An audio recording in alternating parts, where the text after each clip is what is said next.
भी सुना, जगदीश जी को भी सुना, मिक्स है। और अगर मैं फर्स्ट कट की बात करूं, मैं इस एग्जिट पोल को देख रहा था तो फर्स्ट कट में इस एग्जिट पोल ने 49 सीट्स आपको दिया। अब वो संख्या लगातार घट रही है। अभी भी आप बता रहे हैं कि 3-3:30 बजे तक का ट्रेंड है। तो ये जो 3 घंटे जो और इसके बाद चले हैं, वो सत्ता की चाबी उस 3 घंटे के ट्रेंड में कहीं ना कहीं बंद है। और वो जो मतपेटियां खुलेंगी उसी पे कुछ कहा जा सकता है स्पष्टता के साथ। एक चीज और मैं एग्जिट पोल के बारे में कहना चाहूंगा कि it must has to be taken with some caution, because आपको एक चीज और समझनी पड़ेगी कि आपका वोटर बहुत उत्साहित है। ये सफलता उसके उत्साह को और ऐड कर रही है। तो जब ये एग्जिट पोल होते हैं वो वोकल भी है। अगर आप भाजपा और कांग्रेस के बनस्पत उनकी तुलना करेंगे तो वो वोकल वोटर है।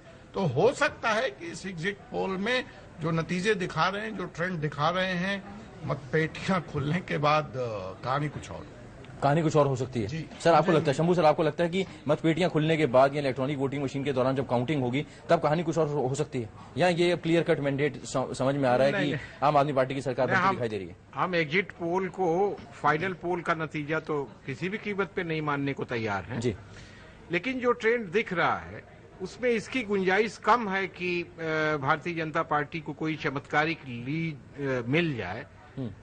मतलब अगर एग्जिट पोल के अनुमान को आप कोई हिंट मानते हैं तो उसमें कोई चमत्कार जैसी बात नहीं है। और हम इसको घंटों में बांटने के पक्ष में नहीं है कि बीजेपी का रिजर्व वोटर बैठा रहा, 3 बजे तक इंतजार किया और जब उसको लगा कि अब संकट की घड़ी है तब वो निकल के एक तरफा वोट कर दिया। ये थियरी अपने मन को बहलाने वाली है।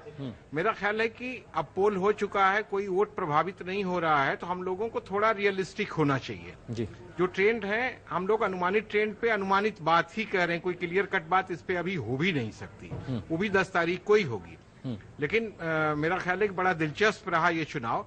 और पूरा चुनाव का अगर आप ट्रेंड देखें मतदान तक, आज तक, तो भारतीय जनता पार्टी के कार्यकर्ताओं का आप साइको एनालिसिस करिए, आपके कार्यकर्ताओं का साइको एनालिसिस करिए, पूरे ट्रेंड का अगर साइको एनालिसिस करिए और आज जो एग्जिट पोल के नतीजे बोल रहे हैं तो इनमें कहीं न कहीं एक क्रोनोलॉजिकल आर्डर में एक समरूपता भी दिखती है। वो बीजेपी के ट्रेंड में भी दिखती है, आम आदमी पार्टी के ट्रेंड में भी दिखती है। तो बहुत सारी चीजें कई चीजों से क्वालिफाई होती है। तो मुझे लगता है कि ठीक है, उम्मीद रखनी चाहिए। जो भी पार्टियां चुनाव लड़ती हैं, हम बीजेपी आपकी बात नहीं, हम तो कह रहे हैं कांग्रेस के भी नेता से अगर आप पूछेंगे तो भी नहीं करेगा, वो भी अभी इसको मानने को तैयार नहीं होगा। वो कहेगा कि नहीं, सरकार में हमारी हिस्सेदारी होगी, इतना जरूर बोलेगा। तो अब उम्मीद पे तो पॉलिटिक्स का एक बड़ा भारी क्रक्स है उम्मीद, लेकिन 10 तारीख को मेरा ख्याल है बिल्कुल क्लियर हो जाएगा। और तब मेरा ख्याल है कि इसके विश्लेषण की जरूरत भी नहीं पड़ेगी। जब सच सामने होगा, फैक्ट सामने होगा, तो उस पर आप विश्लेषण क्या करेंगे, तब उसके कारण का विश्लेषण कर सकते हैं। भारतीय जनता पार्टी के नेता सुधांशु मित्तल हमारे साथ मौजूद हैं। सुधांशु जी, कुछ कहना चाह रहे थे थोड़ा सा? यहाँ पर अब ये कहा जा रहा है कि कोई वोटर प्रभावित नहीं हो रहा, थोड़ा रियलिस्टिक होने की जरूरत है। नहीं, देखिए, जो यहाँ पे पैनल बैठा है बड़ा प्रबुद्ध पैनल है, उनको थोड़ा सा कुछ चीज ध्यान दिलवाना चाहता हूँ मैं। जो अभी जो सर्वे का एग्जिट पोल के जो नतीजे दिख रहे हैं उसमें एक गौर सबको दिलवाना चाहता हूं। ये चुनाव जो है भाजपा और आम आदमी पार्टी वाला नहीं बचा था, ये था कि इस चुनाव में कांग्रेस का क्या हश्र होगा। देखिए, हमारे पास 33% वोट था, आम आदमी पार्टी के पास पिछली बार 29% था और कांग्रेस का 24% था। अभी आप जो एग्जिट पोल है उस पर देखिए, कांग्रेस 24% से 5 से 7% के बीच में आई है। हमने जो 33% था वो 36% पे लेके गए, हम बढ़ रहे हैं। लेकिन कांग्रेस का जो डेसिमेशन हुआ, उसका वोट जो है वो सारा आम आदमी पार्टी की तरफ जा रहा है। और इसी वजह से एक बहुत बड़ा नुकसान जो इस पोल के नतीजे में दिख रहा है। मैं इसमें एक चीज और ऐतिहासिक, अगर आप इतिहास को देखें तो और ध्यान दिलवाना चाहता हूं। दिल्ली के चुनाव की परंपरा ये रही है कि जब भी वोट का विभाजन जो एंटी बीजेपी वोट है उसका हुआ है, तब तो हम लोग जीते हैं। और अगर वोट का विभाजन न हुआ है तो हम कभी नहीं जीते। 93 ले लीजिए, 93 हम अकेला जीते थे, क्योंकि 93 में जनता दल थी वहां पे, और जनता दल और कांग्रेस के बीच में वोट का विभाजन हुआ, अल्पसंख्यक वोट का और जो गरीब का तबके का एक वोट होता है, जो कि परंपरागत हमारा वोट नहीं होता था, उसका हुआ। वही चीज मैं जो है इस चुनाव में दोबारा देख रहा हूं। 2013 के अंदर क्योंकि विभाजन था वोट का, इसलिए हम लोग सबसे बड़ी पार्टी की तरह उभर के आए थे। लेकिन 2015 में कांग्रेस का वोट 24 से जब 5 या 7% पे जाके टिकेगा, तो स्वाभाविक तौर पे हमारे लिए जीतना इसमें संभव नहीं होने की उम्मीद हो सकती है। इसलिए मैंने कहा कि मैं ये सारी चीजें, इसका विश्लेषण या वाकई ये हुआ है, क्योंकि एक और मैं कहना चाहता हूं, 24% से 5 या 7% तक वोट कांग्रेस पहुंचेगी, ये थोड़ा बहुत आश्चर्यजनक बात है। मुझे व्यक्तिगत तौर पे इसको स्वीकारना अभी संभव इसलिए नहीं है क्योंकि हर राजनीतिक दल का एक कमिटेड वोट बैंक अपना होता है। मेरा अपना मूल्यांकन ये था कि कांग्रेस का 14% 15% वोट अपना है, और कांग्रेस अगर 14% 15% वोट पे टिकी रहती है तो शायद नतीजे कुछ और होते हैं। तो इसलिए क्या ये वाकई 5 से 7% पे आएगी, अब देखने की जरूरत है। क्योंकि अगर वो वाकई 5 से 7% पे आ रही है तो भाजपा का जीतना तो अपने आप में एक बहुत ही टेढ़ी खीर बनने वाला था। तो इसलिए थोड़ा मैं इसका मूल्यांकन असली तौर पे तब करूंगा जब 10 तारीख को नतीजे निकले और वाकई पता लगे कि किसको कितना वोट पड़ रहा है। कांग्रेस को बहुत ज्यादा नुकसान हो रहा है। सिंह साहब आप कुछ कह रहे थे? नहीं, कांग्रेस को जो नुकसान हो रहा है वो उसकी चिंता बीजेपी को नहीं करनी चाहिए, वो कांग्रेस के चिंता का विषय है। बीजेपी को इसकी चिंता करनी चाहिए कि उसका वोट क्यों नहीं बढ़ रहा है। उसको दूसरे के नुकसान से फायदा खोजने की जरूरत के बजाय उसको अपना स्टॉक बढ़ाना चाहिए जो नहीं बढ़ रहा है। अगर दूसरे को नुकसान हो भी रहा है तो उसका फायदा अपने पास आना चाहिए। नहीं, जितने भी चुनाव हुए हैं, दिल्ली का चुनाव तो अब हो रहा है, इसके पहले बहुत सारे चुनाव हुए, लोकसभा के चुनाव समेत पूरी बीजेपी और उसके सारे नेता एक ही बात कहते थे, बहुत पॉजिटिव वोट है मोदी जी की छवि को, और इसको और उसको वोट है, पॉजिटिव वोट है, और हमको एक पॉजिटिव सकारात्मक सहयोग मिल रहा है पब्लिक का। अब सुधांशु जी कह रहे हैं कि जब वोट सारी पार्टियों को बढ़ जाते हैं तब हमको फायदा होता है। इसका मतलब ये है कि आपकी ग्रोथ उतना संतोषजनक नहीं है कि वो अपने बलबूते चुनाव जीत सके, आपको दूसरे के डिवीजन का इंतजार करना पड़ता है। मैं यहाँ पे एक बात ये कहना चाहूंगा, आप अगर ये कह रहे हैं कि बीजेपी का ग्रोथ नहीं हुआ है तो जो आंकड़े के हिसाब से वोट का प्रतिशत है, अगर इसी को मैं मान के चलता हूँ, मैं दूसरी चीज कह रहा हूँ सर, हमारे यहाँ फर्स्ट पास द पोस्ट का सिस्टम है। मल्टीपोलर जब होता है तो जिसके पास अगर कम भी, आप देखे हुए कि 23%, 24% और 25% को लेके भी लोग आ जाते हैं। मेरे ख्याल से यहाँ पे जिस चीज का आकलन हम लोग ने भी किया था कि दिल्ली में 3 बड़ी पार्टियों के तौर पे लड़ाई की बात थी। 15% तक वो लोकसभा चुनाव में आए थे। 15% से नीचे की ओर अगर वो जितना ज्यादा खिसके होंगे वो कांग्रेस का वो कोर वोट बैंक था जो कि उनके साथ टिका रहा नरेंद्र मोदी के वेव के दौरान भी। और उनका कांग्रेस का जो अपना जो कोर वोट बैंक है वो उन्हीं लोगों का कोर वोट बैंक है जो कि अपने को समाज के जो जिसको कहते हैं पिछड़े हुए तबके, आर्थिक तौर पे हर मामले में जो पिछड़े हुए जो तबके दिल्ली में अगर हम खासकर बात करें उनके साथ उनका जुड़ाव है। उन लोगों का अगर एस्पिरेशन लगता है कि वो आम आदमी पार्टी पूरा कर रही है और उन्होंने ये तय किया कि हम उनके साथ जाना चाहते हैं, तो ये कहीं ना कहीं पे इनके कैलकुलेशन से, बीजेपी का जो कैलकुलेशन था, जो मुझको लगता है कि वो 15% से जितना नीचे गए, मुझको लगता है कि जिस तरह से अगर वो 0 और 2 के बीच में आंकड़े बताए जा रहे हैं तो वो 10% के भी नीचे 8% के करीब अगर वोट आ रहा है तो ये इसका उनको सीधा साधा खामियाजा भुगतना पड़ रहा है। जबकि अगर 33% 2013 में उनको मिला था, अगर ये आंकड़े सही जो दिख रहे हैं तो 40% दिखाया जा रहा है, तो उन्होंने बढ़ाया जरूर है। हाँ, लोकसभा में जितना उनको मिला था उससे 1 से 2% इनका कम हुआ है। ये इनके लिए चिंता की बात कह रहा हूँ। मेरा कहना सिर्फ ये है कि भाई जो फार्मूला आप बता रहे हो, अगर ये फार्मूला कायम रहता है, ये सही बीजेपी भी जानती है कि दिल्ली में जो चुनाव हुआ वो बीजेपी वर्सेज रेस्ट का चुनाव था। सारा जो एंटी बीजेपी वोट था वो अरविंद केजरीवाल और उनकी पार्टी के पीछे लामबंद हो गया। अगर यही फार्मूला दूसरी जगहों पे भी अख्तियार किया जाता है, आई मीन बिहार में, उत्तर प्रदेश में और दूसरे पंजाब में, अगर यही होता है कि बीजेपी को सेंटर मान के बीजेपी के खिलाफ पोलराइजेशन किया जाए और जितना एंटी बीजेपी वोट है उसको मोबिलाइज कर लिया जाए। तो बीजेपी के लिए ये अच्छी खबर नहीं होगी पॉलिटिकली। अच्छी खबर बीजेपी के लिए नहीं है, लेकिन कांग्रेस के लिए भी अच्छी खबर नहीं है। प्रणब झा हमारे साथ मौजूद है। आपका एग्जिट पोल के ऊपर सबसे पहला रिएक्शन, कांग्रेस को कुछ यहाँ पर सर्वे कुछ एजेंसी जो है वो 0 सीट भी दे रही है, कुछ 2 सीट दे रही है, कुछ 3 सीट दे रही है। मैं इस पे अपनी प्रतिक्रिया अभी रोकना चाहूंगा। मैं इंतजार करूंगा 10 तारीख का। मैं ये जरूर आप सबको आप नतीजों पर प्रतिक्रिया देंगे। मैं आपको कॉशन जरूर करूंगा। मैं आपको कॉशन जरूर करूंगा। अब मतों के प्रतिशत में भी मैंने देखा कि कुछ लोगों ने 11% दिए हैं, कुछ लोगों ने 19% भी दिए हैं। मैं कॉशन करूंगा कि आप कहां गलती हो सकती है आप लोगों से, वो ये कि ओवरऑल कांग्रेस आज पार्टी मजबूत नहीं लग रही हो, लेकिन आज आप इंडिविजुअल इलाके में जाएंगे, विधानसभा सीटों पर जाएंगे तो कई सीटों पर जो है हमारे उम्मीदवार बहुत मजबूत हैं। तो वो जो है ये ओवरऑल आपको उसमें परिलक्षित नहीं होगा। वो वहां आपसे गलती हो सकती है और हमारा ये मानना है कि हम पहले से बेहतर प्रदर्शन करेंगे। 2-4 सीट गिना दीजिए ऐसी जहां पर आपके उम्मीदवार ताकतवर है। मैं 2-4 नहीं, हमने अब जो अपना आकलन किया था लगभग 20 सीटें हैं जहां की हम मोर देन इवन चांस हम कंसीडर कर रहे थे।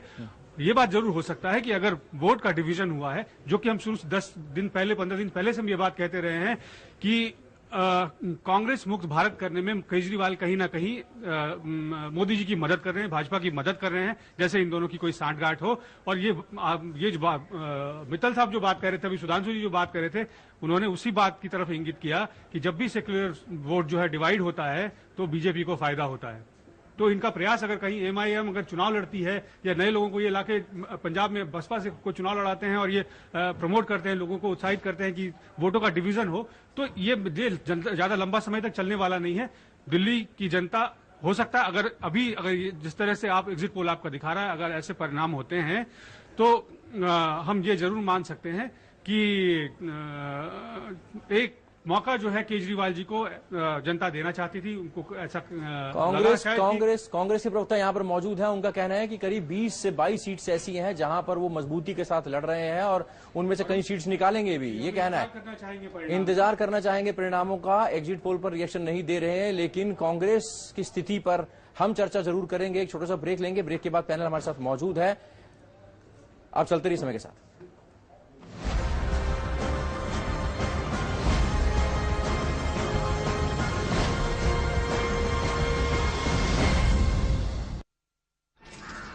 प्रियंका भारती, हाँ। ए शारदा, विमल और हरिया सभी धराओ। ये प्रियंका, बहुत नाम है इनका। अपनी इज्जत और सफाई की खातिर अपने निकाह के दूसरे दिन ससुराल छोड़ने की हिम्मत दिखाई और अपने मर्द से बैतुल खुला बनवाने की मांग की। सुना उसने? जब सोच और इरादा नेक हो तो सब सुनते हैं, जैसे उसके मर्द ने सुना।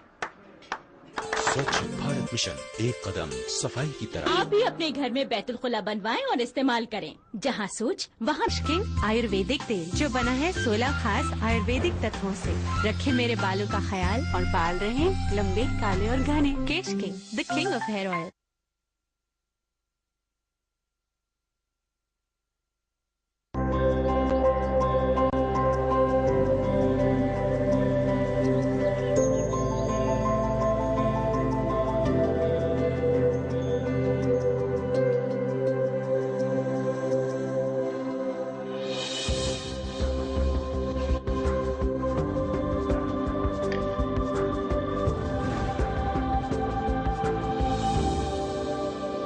हिंदुस्तान की शान, उर्दू का तर्ज बयान, समाज का आईना, हालात का तर्जुमान, आपके मसाइल आपकी जबान, खबरों की समझ, इंसाफ का कारवां, आलमी समय, सच की पहचान। बदलते हुए आलमी मंजरनामे और मुस्लिम दुनिया का मुकम्मल जायजा, मुल्क के सियासी उथल पुथल का गैर जानिबदाराना तज्जिया, रियासतों की सियासी व समाजी सरगर्मियों पर बहस, अदब का निगार खाना, मजहब और माहौलियात पर मालूमाती मज़ामीन, हर हफ्ते नए मौज़ूआत और नए रंग के साथ मुस्बत और तामीरी सहाफत का अलंबरदार उर्दू हफ्तरोजा आलमी सहारा, यानी समाज और सियासत का जामे जहानुमा। इंटरनेट पर भी कर सकते हैं इसका नजारा। लॉग ऑन करें www.alamisahara.com। समय है, समय परिवर्तन है, समय संजीवनी है, समय मनुष्य है, वर्तमान है, भविष्य है, मासूम ममता की मीठी सी झपकी है। समय सभी का है, समय तुम्हारा है, हम समय, ये समय हमारा है, रहिए समय के साथ।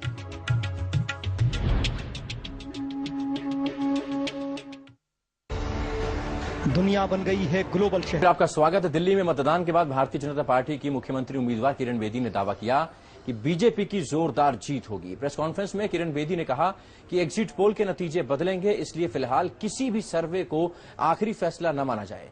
किरण बेदी ने दावा किया कि सर्वे सिर्फ 3 बजे तक की वोटिंग के आधार पर किए गए हैं, जबकि 3 से 6 बजे के बीच भारी मतदान हुआ, जो कि भारतीय जनता पार्टी के पक्ष में हुआ।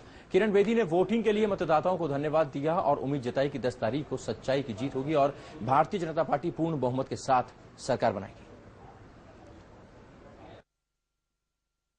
अभी तक जो भी मैंने टेलीविजन पे सर्वेस देखे, ये केवल 3 बजे तक के हैं, केवल 3 बजे तक। 3 से 6 बहुत भारी जनसंख्या, बहुत भारी संख्या में लोग आए हैं, उसका अभी भी अकाउंट फॉर नहीं हुआ है।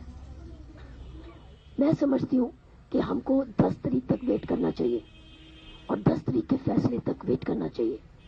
मैं आशा करती हूं कि ये पॉजिटिव होगा बीजेपी के लिए और ये चेंज होगा, क्योंकि 3 से 6 बजे तक का बहुत भारी नंबर क्या सोचता है वो हमें नहीं मालूम अभी।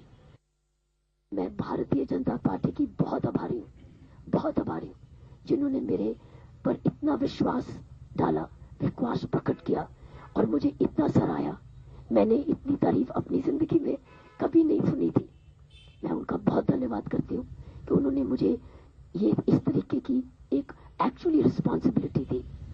उन्होंने मेरे में क्या गुण देखे वही जानते हैं, लेकिन मैंने बार बार उनको कहा कि मैं इतनी तारीफ को मैंने कभी नहीं पब्लिकली सुना, मैंने कुछ और ही सुना था, खासकर अपने महकमे में से।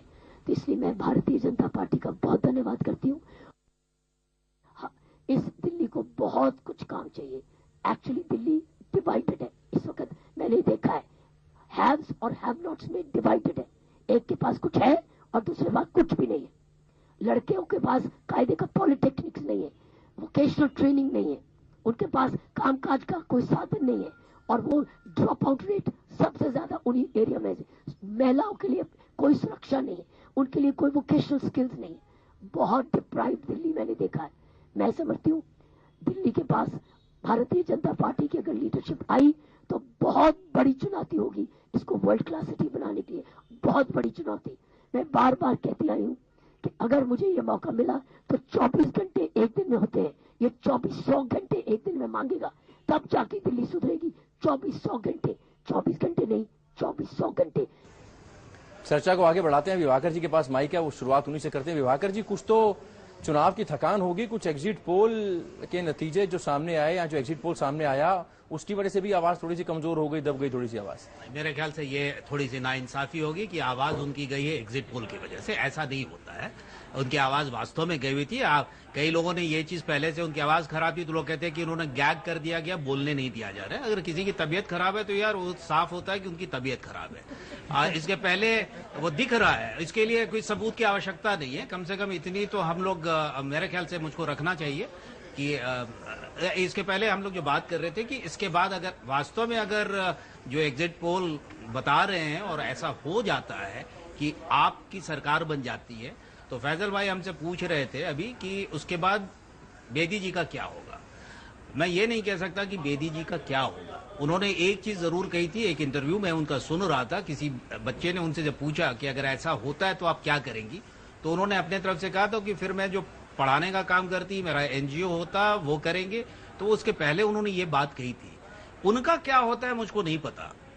जीते चाहे हारे, बीजेपी में एक चीज जरूर होगी, दिल्ली बीजेपी ने जिस तरीके से काम इतने सालों तक किया है और खास करके इस चुनाव में जिस तरीके से किया है, यहां पे आमूल चूल परिवर्तन होगा। और ये उनके वो सारे शीर्ष नेता जो कहीं शीतल पड़े नजर आए, जो ये माना जा रहा है आला कमान जो है इनका ये जान रहा है, उसी की वजह से उन सारे लोगों को झोंकना पड़ा आखिर 15 दिनों में। किरण बेदी को भी लाना पड़ा सिर्फ और सिर्फ उसी वजह से।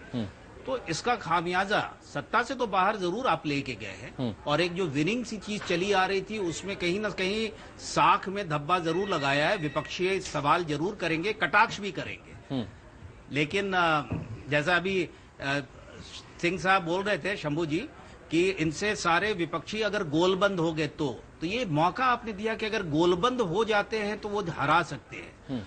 तो ये जो ओपनिंग जो जिन लोगों की वजह से हुई है उनको थोड़ा सा जरूर मुझको लगता है, ऐसा मेरा आकलन है। किरण बेदी की आवाज थोड़ी बैठी हुई थी, हालांकि विभाकर जी थोड़ा सा उखड़ गए उनकी तबीयत पर जब कटाक्ष किया गया। तो जगदीश जी, यहाँ ये जानना चाहेंगे कि किरण बेदी ने कहा है कि इसको फाइनल ट्रेंड ना माना जाए, जो कि आपने भी बोला। उनका जो समझ में आ रहा था बैठी हुई आवाज में, उन्होंने ये कहा कि 3 बजे से लेकर 6 बजे तक भारी वोटिंग हुई है, और ये जो सर्वे हैं ये 3 बजे से पहले तैयार किए गए हैं। जो 3 घंटे की, जो 4 घंटे की जो बम्पर वोटिंग हुई है, उसका रुझान किस तरफ है ये किसी को नहीं पता, इसलिए सरप्राइज हो सकता है 10 तारीख को। देखिए, ट्रेंड तो एक पताता ही है, 3 बजे तक का भी हो, लेकिन एक ट्रेंड तो पता लगता है जी। ये जरूर हो सकता है कि 3 बजे, जैसे अमित शाह जी ने जो बड़े नेताओं की मीटिंग बुलाई दोपहर में, वो इस बात का संकेत दे रही थी कि कहीं कोई ग्राउंड लेवल पे बड़ी गड़बड़ी चल रही है इनके इलेक्शन मैनेजमेंट में, और उसको ठीक करने के लिए बुलाई। और उसके बाद फिर शायद लोगों को निकाला गया। जो सुबह का दृश्य हमने देखा चैनलों पर, आपके यहाँ मैं बैठा ही था, कि सुबह सबसे ज्यादा वोटर कहीं इकट्ठा हुआ तो वो झुग्गी झोपड़ियों का या पुनर्वास बस्तियों का वोटर था। मिडिल क्लास का वोटर बहुत कम उसमें दिख रहा था। यहाँ तक कि नई दिल्ली के इलाके के जो दृश्य मैंने सुबह देखे, उसमें जो पढ़ा लिखा वोटर है वो सुबह के समय कम दिख रहा था। बड़ी भीड़ उसी की थी जो नॉर्थ ईस्ट दिल्ली में या इधर पश्चिमी दिल्ली में बाहरी इलाकों में बड़ी भीड़ उनकी थी। दोपहर के बाद ये दृश्य बदला है, जो कि शहरी और पढ़े लिखे लोगों की आदत होती है कि वो आमतौर पे, और सरकारी कर्मचारी संभवतः 4 बजे के बाद वो वोट डालने आया। सरकारी कर्मचारियों का रुख ये बता रहे हैं कि भाई वो सरकार से नाराज है, मोदी सरकार से, और इस वजह से किरण बेदी की इस बात में दम है कि 3 से 7 बजे तक जो वोटिंग हुई है वो कहीं न कहीं बिल्कुल उलटफेर कर सकती है। संभव हो सकता है, माने कितना करेगी 3 घंटे का कितना पोलिंग हुआ, क्योंकि अगर 50% उस समय तक पोलिंग होती है, जो एवरेज दिख रहा है कि 3 बजे तक जो पोलिंग हुई है वो 48 से 50% के आसपास हुई है। तो इसका, और जो अभी इलेक्शन आयुक्त का मैं वो ट्वीट देख रहा था कि वो कह रहे हैं कि 71% तक का ये आंकड़ा जा सकता है इस बार। तो इसका मतलब है कि 50 में अगर आप 20-22-25% और जोड़ लेते हैं, 20-22% और जोड़ लेते हैं, और उनमें से ज्यादा वोट ऐसा हो सकता है जो कि मध्यम वर्ग का है, तो बीजेपी को, लेकिन वो कितना गेन होगा मैं इस पर बहुत श्योर नहीं हूं कि बहुत ज्यादा। सुधांशु जी हमारे साथ मौजूद है, भारतीय जनता पार्टी के नेता। सुधांशु जी से बात करते हैं। सुधांशु जी, आपको क्या लगता है कि जो 3 बजे से लेकर 7 बजे तक वोटिंग हुई है, जैसा किरण बेदी बता रही है कि वो एकदम ये जो एग्जिट पोल है इनको चेंज करने में काफी ताकत रखती है? देखिए, ये संभावना है, और ये एग्जिट पोल हमेशा सही रहे हैं, ये इतिहास भी नहीं है।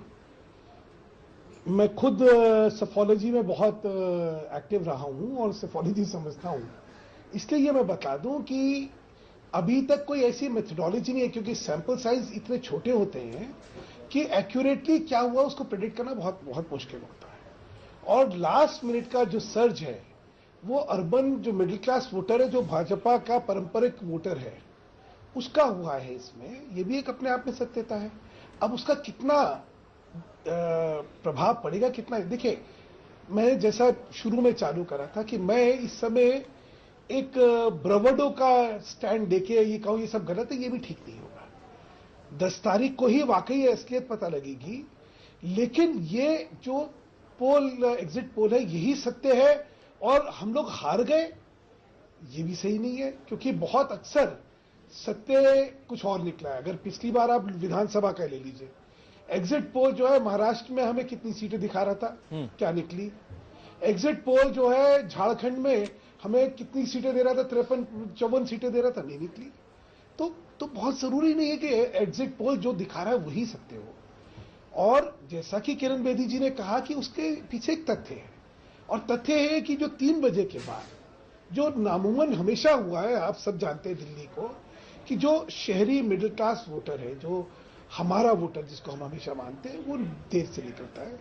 लेकिन मैं जैसे पहले चालू करा था कि इतनी बड़ी संख्या में जब वोट पड़ती है तो कहीं यह भी संभव है कि भाजपा का समर्थन वाला जो वोटर है, जो अमूमन नहीं तो आसानी लेता है कि जाए नहीं जाए, वोट करे नहीं करे, कहीं इस उसमें कि अगर वोट नहीं करा तो भाजपा का नुकसान हो सकता है, देश का नुकसान हो सकता है, ये सोच के वो बड़ी मात्रा में आखिर में निकला। ये भी अपने आप में संभावना। चलिए सुधांशु जी, आऊंगा आपके पास। अजय जी हमारे साथ मौजूद है, वरिष्ठ पत्रकार। अजय जी, आपका रिएक्शन इस पर? नहीं, देखिए, मैं बार बार एक ही बात इस ट्रेंड को कह रहा हूं कि एक कौशन की तरह लिया जाए, क्योंकि एक बात मुझे भाजपा बने रहने का कोई औचित्य नहीं है। बाकी वो फैसला तो उनको लेना है, लेकिन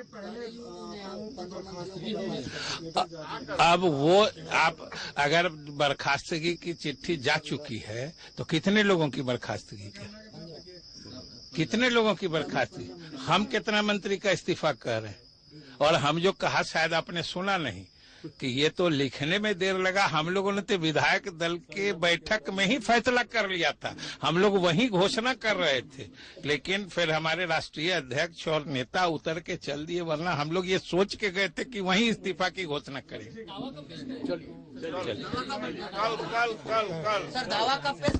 अब दावा तो नेता महामहिम पटना आ जाते हैं, महामहिम जब भी पटना में उपलब्ध होंगे, दूरभाष से उनको यहाँ के गतिविधियों की जानकारी या यहाँ जो राजनीतिक परिस्थितियां बदली हैं उससे उनको वाकिफ करा दिया गया है।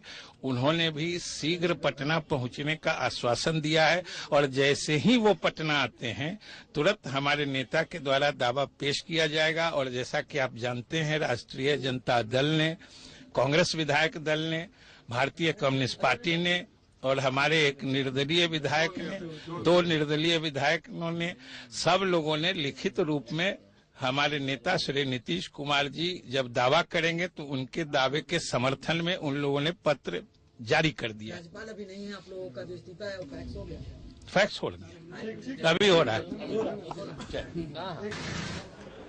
तो दिल्ली चुनावों के बीच में चर्चा हो रही थी और बात आगे बिहार की। बिहार से भी एक बड़ी खबर, जहां पर नीतीश कुमार समर्थक 20 मंत्री इस्तीफा देने के लिए राजभवन पहुंचे हैं। आपको बता दें कि जितिन राम मांझी कैबिनेट की बैठक में विधानसभा भंग करने का प्रस्ताव रखा गया था, जिसका ज्यादातर मंत्रियों ने विरोध किया था, जिसके बाद नाराज मांझी ने 19 मंत्रियों को बर्खास्त करने की सिफारिश तक कर दी थी।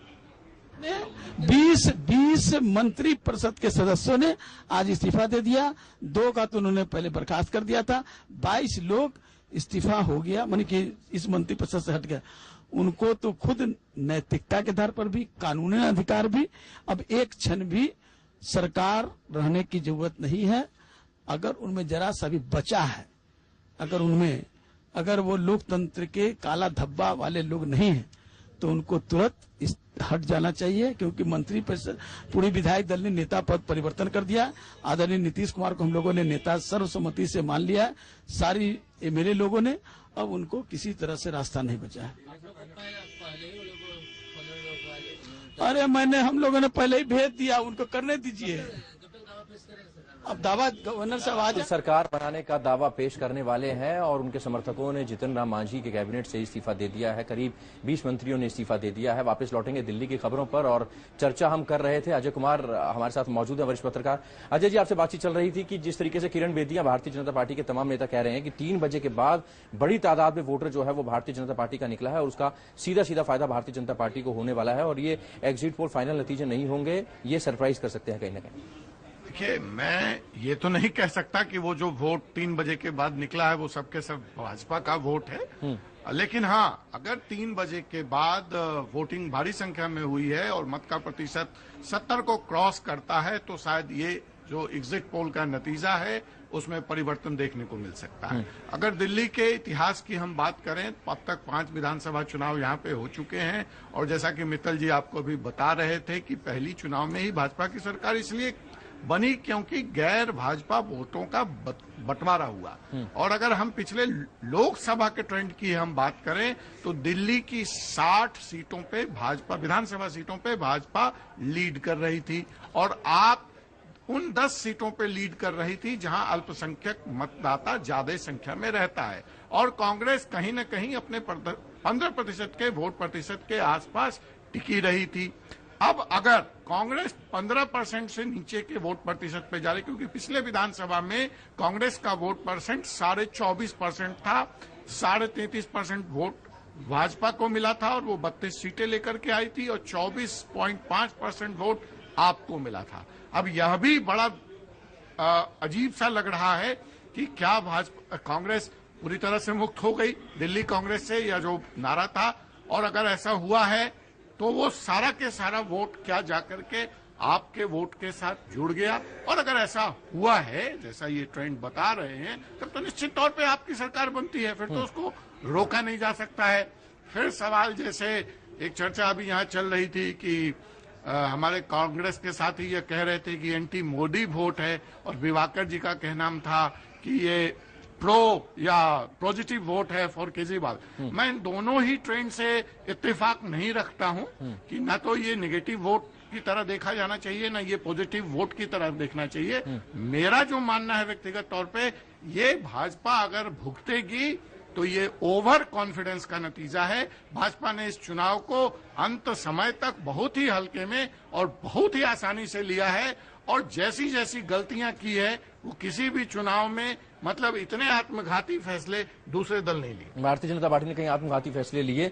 और प्रणब हमारे साथ मौजूद है। प्रणब, यहाँ पर हमारे संवाददाताओं से भी हमारी लगातार बातचीत चल रही थी, उनका ये कहना है कि कई कॉन्स्टिट्यूएंसीज ऐसी थी जहां पर कांग्रेस के जितने कैंडिडेट्स थे, उन्होंने जब देखा कि वो नहीं जीत पा रहे हैं तो उन्होंने वहां पर लोगों को बोलना शुरू कर दिया कि आप आम आदमी की पार्टी की तरफ रुझान कर लीजिए, वहां पर वोट दे दीजिए, बीजेपी को मत दीजिए। नहीं, मेरे ख्याल से ये एक तरह से की साजिश है। ये 2-3 दिन पहले भी एक पत्रकार इंटरव्यू कर रहे थे अजय माकन जी को, मैं मौजूद था, तो उन्होंने ये प्रश्न करा।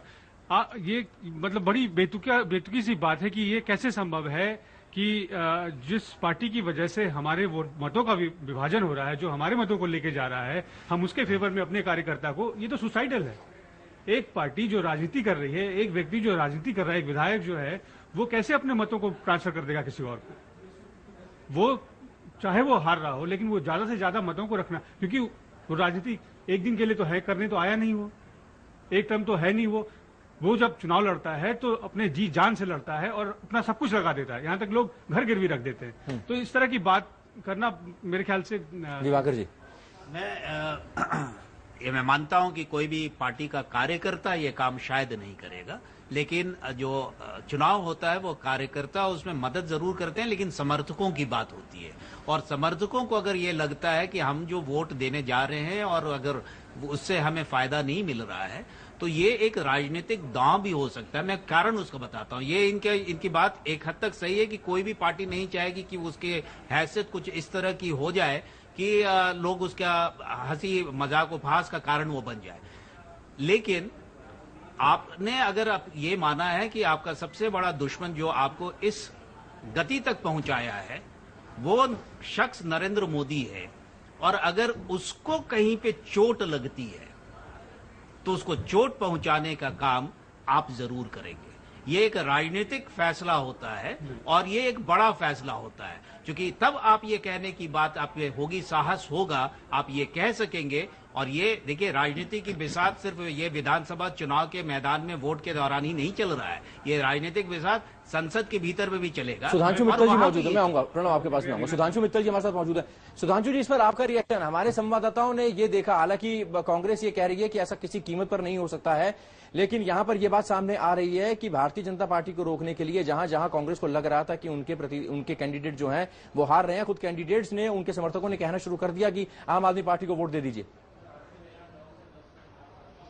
ये संभावना हो सकती है, क्योंकि भाजपा को रोकने के लिए आपने देखा होगा कि 2013 में जिस पार्टी ने उनको सबसे ज्यादा गाली दी, जिस पार्टी ने उनको भ्रष्ट, चोर सब कुछ बतलाया, उस पार्टी को बिना मांगे इन्होंने समर्थन दे दिया था। तो इसमें कौन सी बड़ी बात है कि इस समय भी ये देखते हो कि भाजपा को रोकना है, क्योंकि राष्ट्रीय स्तर पर हमारा और इनका मुकाबला है, तो किसी भी तरह हमें रोकने के लिए जो भी जीत सकता है उसको जिता दो, तो ये संभव है। लेकिन खुद के पैर पे कुल्हाड़ी मारी होगी, ऐसा मेरा मानना है। मित्तल साहब, और जैसा कि बार बार निकल रहा है जी। मित्तल साहब, मैं निवेदन कर रहा, बार बार निकल रहा है। मैं निवेदन कर रहा था महाराज, मैं निवेदन कर रहा था कि अभी आप जो है राजनीतिक उत्थान पर हैं, आप बड़े आराम से हैं, आपके ऊपर कोई जो है किसी क्राइसिस आपको सामने नहीं दिख रहा, तो आप मजेदार टिप्पणियां कर रहे हैं। पर मैं आपसे ये पूछना चाहता हूं कि ये कैसे संभव है कि कोई पार्टी अपने वोट बैंक को, जो उसकी जमीन है, वो किसी और को दे देगी, अपने प्रतिद्वंदी को दे देगी? ये कब हुआ है? जी आपने बहुत ये अच्छी कैसे हो बात सकता करी। है? आपने जो बात, हाँ झाजी आप जो बात करें बहुत अच्छी बात कह रहे हैं। और जब आपने इनका समर्थन करा था तब हम लोग यही सोचते थे जी, क्योंकि आम आदमी पार्टी का अगर ग्रोथ हुआ था तो वो आप ही की कॉस्ट पे हुआ था। मैं उस बात का जवाब दूं आपको। आपने इनको समर्थन, और सुनिए एक सेकंड में खत्म कर लूं, मैं प्रश्न रख देता हूं फिर आप जवाब दीजिएगा। पूरा प्रश्न रखता हूं। और उस समय आप ही के कॉस्ट पे जो पार्टी आगे बढ़ी थी, उस पार्टी को जो समर्थन लेने में भी आपको गाली दे रही थी, आपके आत्मसम्मान को ठेस पहुंचा रही थी, उसके बावजूद भी आपने उस पार्टी को समर्थन दिया था। जी, तो क्या कारण था? सिर्फ एक ही कारण था ना? मैं उत्तर दूं? किसी भी कॉस्ट पे, किसी भी कीमत। हाँ जी, मैं आप ये देखें कि एंटी करप्शन मूवमेंट का इस देश में शुरुआत होना, ये कहीं ना कहीं इसका आपको फायदा था। आपने उसमें बढ़ चढ़कर हिस्सा लिया, सामने से नहीं, पीछे से। क्या ये बात गलत है कि विश्व हिंदू परिषद ने रामलीला मैदान में आपका सपोर्ट किया? क्या ये बात गलत है कि आपने हर तरफ से उसको मजबूती देने की कोशिश की, उसमें कॉर्पोरेट सपोर्ट पहुंचाने की कोशिश की, इस वजह से कि कहीं ना कहीं उससे कांग्रेस की छवि कमजोर होती थी, इससे कहीं ना कहीं कांग्रेस का नेतृत्व कमजोर होता था और इसका आपको वापस फायदा मिलता था। तो ये बात आपको तब तक जायज लगी जब तक इससे आपको फायदा ही फायदा था। जिस दिन आपको नुकसान लगा उस दिन आपको आपत्ति हो गई, उस दिन आप उसको तमाम तरह के जुमले उसके लिए इस्तेमाल करने लगे, उनको अलग अलग तरह की दोषारोपण शुरू हो गए। और फिर राजनीति का हम लोगों ने वो स्तर देखा इस देश की राजधानी में कि पता नहीं आने वाली नस्लें कब ये देखेंगी फिर से। झाजी, मैं सिर्फ आपको ये कहना चाहता हूं कि अगर भ्रष्टाचार विरोधी आंदोलन चला तो आपके भ्रष्टाचार की वजह से चला ना। आप ये देखें, ये थोड़ी चला कि वो हमारी वजह से चला। आप ये देखें कि जिस भ्रष्टाचार के प्रति आप इतने कमिटेड थे। झाजी मैं बोल लूं, मैदान आपका, एक लाइन मैं ये कह रहा था कि जिस भ्रष्टाचार के प्रति आप इतने विरोध के प्रति आप इतने समर्पित थे, जिस भ्रष्टाचार के विरोध के प्रति केजरीवाल इतने समर्पित थे, 1 साल हो गए, जनवरी में प्रेसिडेंट ने वो बिल साइन किया है, कहां लोकपाल वो अपॉइंट हुआ है और कहां आम आदमी पार्टी ने धरना किया है? ये अभी लोगों को देखने में, समझने में थोड़ा समय लगेगा। हनीमून है आपका, एंजॉय कर ले, पर ये 5 साल चलेगा कि नहीं ये देखना है। शुरुआत आपके लिए शुरू हो चुका है। केजरीवाल जी नेतृत्व, परिणाम आएगा, उसके बाद फिर आगे की राजनीति और निर्धारित होगी। झाजी, इसका जवाब तो अरविंद केजरीवाल जी दें कि लोकपाल के बारे में उन्होंने सरकार छोड़ी थी और उसके बाद दोबारा लोकपाल का जिक्र ही नहीं करा, ये तो वो जवाब दें। लेकिन प्रश्न क्या है? प्रश्न ये, देश के अंदर वैकल्पिक राजनीति की जरूरत इसलिए पड़ी क्योंकि आपके ऊपर जो भ्रष्टाचार की छवि आपकी बनी और जो आरोप लगे और जिस विश्वसनीयता के साथ लोगों को लगा कि आप लोगों ने देश का नुकसान करा भ्रष्टाचार से, वो आपकी वजह से हुआ, वो हमारी वजह से नहीं हुआ। इल्जाम तो आप पे लगे ना, और जब आप पे लगेंगे तो अलग अलग जगह पे अलग अलग आंदोलन होंगे। लेकिन महत्वपूर्ण बात क्या है? महत्वपूर्ण बात यह है कि आप लोग अगर भाजपा को रोकने के लिए नकारात्मक, हमने कांग्रेस को रोकने के लिए नकारात्मक राजनीति नहीं करी। चलिए, आरोप जारी है। इस बीच हमारे साथ शंभू सर मौजूद हैं, वरिष्ठ पत्रकार, वो भी सुधांशु जी कुछ पूछना चाह रहे हैं आपसे। नहीं, मैं सिर्फ सुधांशु जी से ही नहीं, सुधांशु जी से और प्रणय जी दोनों से मैं पूछना चाहता हूं, क्योंकि ये दोनों लोग 2 बड़ी राष्ट्रीय पार्टियों का प्रतिनिधित्व कर रहे हैं। मुझे लगता है आम आदमी पार्टी के बारे में आज हम लोग जितना चर्चा कर रहे हैं, मेरा ख्याल है कि इतनी चर्चा बीजेपी और कांग्रेस पे नहीं कर रहे हैं।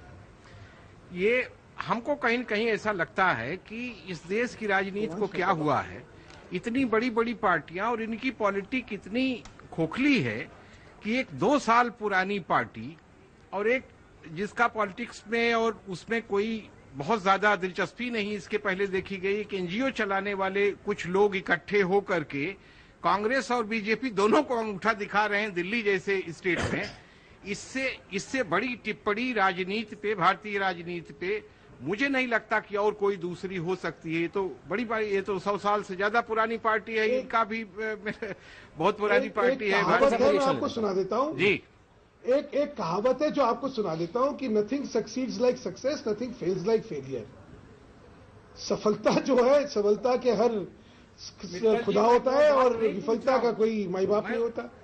आप जो आज विश्लेषण कर रहे हैं, लोकसभा में यही पार्टी, सुनिए एक चीज मैं कह दूं ना, लोकसभा में यही पार्टी देश भर में भाजपा को रोकने के लिए खड़ी हो गई थी और उसने एक नया विश्व रिकॉर्ड कायम करा था कि अपनी जमानतें जब्त करवा ली थी। तो समय समय पे किसको जनादेश मिल जाए उसका विश्लेषण ये नहीं होता है जो आप करने की कोशिश कर रहे हैं। और अभी तो जनादेश आ जाने दीजिए, शायद यही विश्लेषण कुछ और बन जाए। तो 10 तारीख को एक बार जनादेश आ जाए, तब उसकी वास्तविकता के हिसाब से हम लोग टीका टिप्पणी करेंगे तो शायद बहुत अच्छा होगा, उसकी सार्थकता भी होगी, उसकी विश्वसनीयता भी होगी। नहीं तो क्या लगेगा कि पूर्वाग्रह से चीजें बातें हो रही हैं। मित्तल जी, क्योंकि 2 साल पुरानी, और देखिए जलवे दिखाना और जलवों में उम्र नहीं बसर होती है, याद रखिएगा। वायदे करना, मुट्ठियां बंद है तो कुछ भी बोल दीजिए। अखिलेश यादव के साथ भी यही हुआ, उसने बहुत जलवे दिखाए थे, देखिए क्या हाशिए पे आया है। सत्ता में आने के बाद वो क्या होता है देखते हैं। भारतीय जनता पार्टी कहीं ना कहीं कह रही है कि एग्जिट पोल फाइनल नहीं है, नतीजों का इंतजार करना होगा। सिंह साहब कुछ कह रहे हैं जी, आप कुछ कह रहे हैं सर? हाँ, मैं कुछ कहना चाह रहा था, मित्तल जी तो चले गए जी। नहीं, मेरा ये कहने का मतलब नहीं था। मेरा जो मुझे लगता है या तो मैं ठीक से कह नहीं पाया या मित्तल जी जो जिस स्पिरिट में मैं कह रहा था उसको वो ठीक से कम्युनिकेट नहीं हो पाया, what ever, I don't know. मेरा कहना सिर्फ ये था कि भाई ये दोनों देश की नेशनल पार्टियां हैं, सीजन्ड पार्टियां हैं। अरविंद केजरीवाल और उनका ग्रुप ये पॉलिटिक्स के बिल्कुल, इनको नौसिखिया माना जाएगा। इनका राजनीतिक जीवन और राजनीतिक अनुभव 2 साल पुराना है भाई। मैं ये कह रहा हूं कि एक 2 साल पुराने अनुभव। अतिथि देवो भव, जापान की मियो को लिखती हैं कि उन्होंने कैसे समझा इसका मतलब। हिमालय में घूमते घूमते उनकी आखिरी बस छूट गई।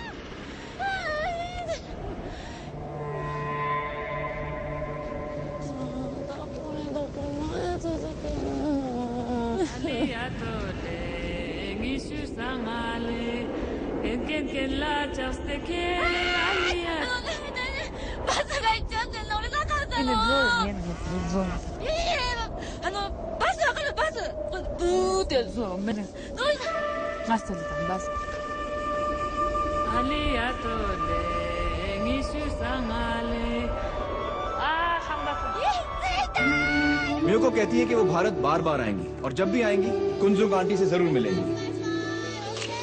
ऐसे ही लोग अतिथि देवो भव का मतलब साकार करते हैं और कुंजुंग आंटी, भारत आपको सलाम करता है। दुनिया बन गई है ग्लोबल शहर, तो जानिए हर मुल्क की अहम खबर, हलचल पड़ोसी मुल्क की या 7 समंदर पार की। पैंट 2 शर्ट ठीक है। बहू जी, थैंक यू। Thank you. नई साड़ी के लिए। नई साड़ी माँ जी? उबाल आने पर तुमने आज धीमी कर दी। खाना भी तुम बर्तन ढककर पका रही हो, इससे सिलेंडर ज्यादा दिन चलेगा और हम सालाना गैस बिल पर 1,500 रुपए तक बचाएंगे। मतलब आ गई ना तुम्हारी तरफ से नई साड़ी। बात तो आखिर एक ही है ना बेटा। उबाल आने पर आंच धीमी करें और खाना ढककर पकाएं और सालाना 1,500 रुपए तक बचाएं। Brought you by PCRA in public interest. King Ayurvedic तेल जो बना है 16 खास आयुर्वेदिक तत्वों से, रखे मेरे बालों का ख्याल और बाल रहे लंबे, काले और घने। Kesh King, the king of hair oil.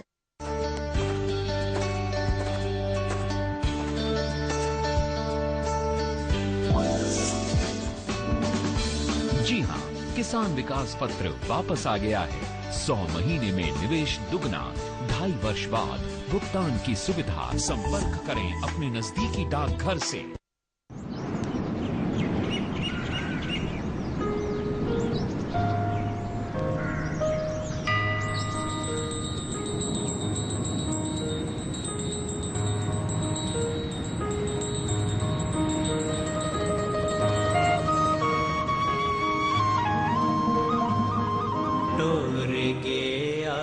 Munshi अल्लाह पै गया बिछोड़ा, हो लगी कैंची गमा दी, हो लगी कैंची गमा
दिल्ली में मतदान के दौरान ही राजनीतिक पार्टियों के बीच आरोप प्रत्यारोप का दौर शुरू हो गया। आम आदमी पार्टी संयोजक अरविंद केजरीवाल ने दूसरी पार्टियों पर शराब बांटने का आरोप लगाया। वहीं भारतीय जनता पार्टी की मुख्यमंत्री उम्मीदवार किरण बेदी ने आम आदमी पार्टी पर मतदाताओं को धमकाने और पैसे लेन देन का आरोप लगाया, जबकि कांग्रेस ने दोनों दलों को नौटंकीबाज करार दिया। जो है सो आओ देखिए। दिल्ली में मतदान के दौरान आम आदमी पार्टी और बीजेपी ने एक दूसरे पर शराब और पैसे बांटने और वोटरों को धमकाने का आरोप लगाया। बीजेपी की मुख्यमंत्री पद की उम्मीदवार किरण बेदी ने मोबाइल पर वो क्लिप दिखाई जिसमें लोग आम आदमी पार्टी के लोगों के धमकाने की बात कर रहे हैं। किरण बेदी के मुताबिक आम आदमी पार्टी के नेता 300 रुपए देकर लोगों पर वोट करने का दबाव बना रहे थे। किरण बेदी ने मीडिया पर शुरू से ही ऐसी खबरों को दबाने का आरोप लगाया। ये कह रहे हैं कि आप कल भी आए थे, आपने नहीं दिखाया। जी बिल्कुल दिखाया था। नहीं, वो कह रहे नहीं दिखाया। मैम आपकी तरफ से भी काउंटर एलिगेशन लगते हैं कि बीजेपी के लोगों ने भी हमारा कोई काउंटर है, सॉरी ऐसा कुछ नहीं। आप जान के उसको काउंटर मत करिए, ये हकीकत है। सामने एक बच्ची बहादुरी से बोल रही है, उसकी माँ या उसकी जो भी है आंटी वो बोल रही है, एक पुरुष भी बोल रहा है, सारा समाज बोल रहा है। ये प्रॉब्लम ये है कि मीडिया सिलेक्टिव रिपोर्टिंग कर रही है। कृष्णनगर में कई मतदाताओं ने आपके कार्यकर्ताओं पर महिलाओं के साथ मारपीट का भी आरोप लगाया। अगर हमारी आप पार्टी को वोट नहीं दिया गया तो हम बम गिराएंगे और 300 रुपए प्रति व्यक्ति के हिसाब से वो पैसा देने की बात कर रहे थे। गुंडे टाइप के वो सारे लोग थे और यहाँ जो झुग्गी झोंपड़ियों के लोग थे वो सहमे हुए थे, डरे हुए थे। कल वाले लगा को 3 बार आम पार्टी वाले किया है, ठीक है ना। 3 बार कर चुका है ये हादसा। जितने हैं सब उनके सब जितने हैं गुंडे कर दिया। हम सब जैसे 2-4 लेडीज बोले हैं, भाई क्यों इस घर को फोटो ले रहा है, क्यों ये चीज टांगा हुआ, इस पर फोटो क्यों ले रहा। सारे लेडीज ऊपर ऊपर पड़ गया, नोका झोंकी करने लगा। हम जहाँ पे थे वहाँ पे आके बहुत जन यहाँ पे आके धमकी दिया था, बोला क्या हम सब 300 रुपए की महीने देंगे और हमारे किसी को वो जी हमारे वोट दो और खाने का सारे सामान फिर और आके यहाँ पे 3-4 आदमी को और काट भी ले गए, यहाँ पे आकर धमकी भी दिए थे। सारे मोबाइल फोटो खींच ले गए। आम आदमी पार्टी छोड़कर बीजेपी में आई शाजिया इल्मी ने भी कहा कि मीडिया अरविंद केजरीवाल को लेकर पक्षपात कर रहा है। शाजिया इल्मी को लगता है कि मीडिया बीजेपी से नाराज है, इसलिए आम आदमी पार्टी को ज्यादा प्रमोट कर रहा है और उसे जिताने की कोशिश कर रहा है। आप मीडिया देख लीजिए, हर एक चैनल देख लीजिए। वो चैनल जिसको अरविंद केजरीवाल कहते थे कि ये बिके हुए हैं, वो सब चैनल क्या दिखा रहे हैं। किसी को मीडिया देखने की जरूरत है। मुझे लगता है उल्टा, मुझे लगता है कि कहीं न कहीं मीडिया की कुछ नाराजगी है बीजेपी से, तो वो जानबूझ के प्रमोट कर रहे हैं आपको। केजरीवाल ने बीजेपी की केंद्र सरकार पर वादा पूरा नहीं करने का आरोप लगाया। आम आदमी पार्टी ने बीजेपी और कांग्रेस पर शराब और पैसे बांटने का भी आरोप लगाया। कल रात को मेरी जानकारी के मुताबिक दिल्ली में शराब और पैसा खूब बटा है। तो मेरी दिल्ली के सभी लोगों से अपील है, उन्हें पता है कि किस पार्टी ने बांटा है, किन पार्टियों ने बांटा है। उस पार्टी को बिल्कुल वोट ना दें, उन पार्टियों को वोट ना दें जो जीतने के बाद अपने चुनावी वादों को भूल जाते हैं और कहते हैं वो तो चुनावी जुमले थे। कांग्रेस ने शराब बांटने के आरोपों को गलत बताया और कहा कि दिल्ली 2 नौटंकी वालों के बीच फंस गई है। दिल्ली जो है 2 नौटंकी करने वालों में घिर गई है, जो नौटंकी करने के अलावा कोई काम नहीं है उनको। दिल्ली के लोगों को फैसला करना है कि नौटंकी करने वाले चुनने है कि काम करने वाले चुनने है। मतदान के पहले चरण में भी राजनीतिक दल एक दूसरे पर आरोप प्रत्यारोप लगाते रहे। कोशिश थी ये साबित करने की कि दूसरे ने मतदान के दौरान गलत आचरण किया, मगर सब कुछ जांचते परखते हुए जनता ने अपना निर्णय दे दिया है, जो 10 फरवरी को ईवीएम से निकलेगा। समय के लिए दिल्ली से कोमल शर्मा, पूनम मेहता द्विवेदी और ऋषिकेश कुमार के साथ आशुतोष भाटिया। राजधानी किसकी फैसला 2015 है और इसी मुद्दे पर चर्चा करने के लिए हमारे साथ मेहमान जुड़ रहे हैं। भारतीय जनता पार्टी की तरफ से आरती मेहरा हमारे साथ मौजूद हैं, कांग्रेस नेता आलोक शर्मा हमारे साथ मौजूद हैं, आम आदमी पार्टी नेता रमेश मोहन श्रीवास्तव भी हमारे साथ मौजूद हैं और तमाम वरिष्ठ पत्रकारों का पैनल हमारे साथ मौजूद है। सबसे पहले आरती जी आपके पास आ रहे हैं। तमाम भारतीय जनता पार्टी दावे कर रही थी, लेकिन एग्जिट पोल में कहीं ना कहीं आम आदमी पार्टी की तमाम एग्जिट पोल्स की अगर बात करें तो वहां पर आम आदमी पार्टी की सरकार बनती दिखाई दे रही है। आपका पहला रिएक्शन एग्जिट पोल पर? देखिए, मेरा पहला रिएक्शन ये है कि लोकतंत्र में जनता जनार्दन होती है और उसका सब फैसला जो है वो सिर्फ माथे होता है। हम संघर्षों से उभरी हुई पार्टी है, हम लगातार संघर्ष करते रहे हैं और दिल्ली के लिए और देश के हित में संघर्ष करते रहेंगे। लेकिन मेरा अभी भी मानना है कि ये एग्जिट पोल है, अभी जो हमारा आंकलन है उसके हिसाब से शायद हम 40 के आंकड़े तक आ पाए। मैं अभी भी ऐसा मानती हूं, मैं आशावादी हूं। और जिस तरह से हमारा काम हुआ है, काडर ने काम किया है, पूरी बूथ स्तर पे जाके काम हुआ है, तो मुझे ऐसा लगता है कि हमें सरकार बना लेनी चाहिए। लेकिन अगर ऐसा नहीं होता और मान लेते हैं कि जो आपके एग्जिट पोल आए हैं और उसके मुताबिक नतीजे आते हैं ±5-6, तो मुझे लगता है कि उसमें फिर हमें गंभीर चिंतन करने की जरूरत है, हमें विश्लेषण करने की जरूरत है। और वो विश्लेषण हम अपने बंद कमरे में अपने नेतृत्व के साथ, अपने कार्यकर्ताओं के साथ बैठ के, हम सब बैठ के इसका विश्लेषण जरूर करेंगे। और देश की जिस सेवा के लिए हमने ये राजनीति, कोई हमारे लिए सत्ता का माध्यम तो है नहीं, हम उसके लिए लगातार जूझते रहेंगे और करते रहेंगे। और जिस पोजीशन में दिल्ली की जनता हमें बिठाएगी वहां बैठेंगे। अगर नंबर 2 की पार्टी हुए तो नंबर 2 में विपक्ष की भूमिका को सुदृढ़ता से करेंगे, क्योंकि सालों साल हमने ये किया है और हम जानते हैं विपक्ष की भूमिका कितनी महत्वपूर्ण होती है। लेकिन मैं अभी इस बात को पूरी तरह से मानने को नहीं तैयार हूं। मेरा अभी भी ऐसा मानना है कि भारतीय जनता पार्टी अपने उस आंकड़े को जरूर छू लेगी, क्योंकि हमारा अपना जो सारा सर्वे था, भारतीय जनता पार्टी कहीं ना कहीं दावा कर रही है कि अभी भी वो आंकड़े को छू लेगी, लेकिन अगर उनको 2 नंबर पर भी बैठाया गया तो विपक्ष, कड़े विपक्ष की भूमिका निभाएंगे। आलोक शर्मा जी हमारे साथ मौजूद है, कांग्रेस के नेता। आलोक जी, आपका रिएक्शन, आपको तो कहीं सर्वे जो है, कहीं एग्जिट पोल जो है वो 0 और 1-2 सीट दे रहे हैं। देखिए, ठीक है, लोगों ने एग्जिट पोल किया है, जो भी कंपनीज हैं उन्होंने मेहनत की है, लेकिन आप देखिए कि ओपिनियन पोल और एग्जिट पोल में कितना डिफरेंस आ गया है। और 5-6 जो एग्जिट पोल आए हैं उनमें से 5 में से 5-6 में से किस तरह से उनके अंदर भी डिफरेंसेस आ रहे हैं। और ये मैक्सिमम जो एग्जिट पोल्स हैं 3 बजे के आसपास के हैं, उसके बाद के नहीं हैं। खैर, उन चीजों से भी बहुत ज्यादा फर्क नहीं पड़ेगा। फिर भी मुझे उम्मीद है कि कहीं ना कहीं दिल्ली जो है पुनः हंग असेंबली की तरफ बढ़ रही है। भारतीय जनता पार्टी का कहना है कि कांग्रेस मुक्त हो गई दिल्ली। नहीं, मुझे ऐसा नहीं लगता है। जिस तरह के आंकड़े आ रहे हैं और जिस तरह का जोश खरोज आज वोट डालने के समय पर वोटर्स ने दिखाया है कांग्रेस के पक्ष में, जिस तरह के आंकड़े आ रहे हैं उनमें कहीं ना कहीं तारतम्यता की कमी नजर आती है मुझे। एस एन सिंह हमारे साथ मौजूद है। सिंह साहब, यहाँ पर कांग्रेस के नेता कह रहे हैं कि हाँ, हंग असेंबली की तरफ दिल्ली जाती दिखाई दे रही है, आपको लगता है ऐसा? असल में जो सारा राजनीतिक सिनेरियो है उसमें कांग्रेस निश्चित तौर पे हंग की उम्मीद करेगी। वो अपने जीतने की उम्मीद तक करने से बच रही है। स्थिति में नहीं है। मतलब आमतौर पे होता क्या है, जब तक परिणाम आखिरी नहीं आ जाते कोई पार्टी हार मानने को तैयार नहीं है जी। लेकिन अगर कांग्रेस पार्टी ऐसा महसूस करती है कि नहीं, जीत किसी को नहीं मिलेगी, तो उसमें कांग्रेस भी इंक्लूडेड है, तो इसका मतलब है कि कांग्रेस जीत की उम्मीद उसने छोड़ दिया है रिजल्ट निकलने के पहले। नंबर 1।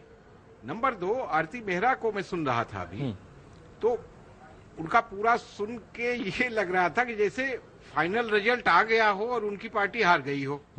जिस तरह से वो कंसोल अपने आप को कर रही थी कि हमको जनादेश का सम्मान आदमी तभी करता है, ये सब बातें तभी बोलता है जब चुनाव परिणाम उसके खिलाफ जाते हैं, तब वो नंबर 2 की भूमिका की उपादेयता और उस जो विपक्ष का जो महत्व है उसको तब समझ में आता है।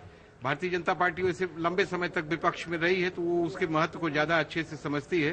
अभी सत्ता में आए तो इनको 8 महीने हुए, 15 साल दिल्ली विपक्ष में थे, उसके पहले 10 साल सेंटर में विपक्ष में थे।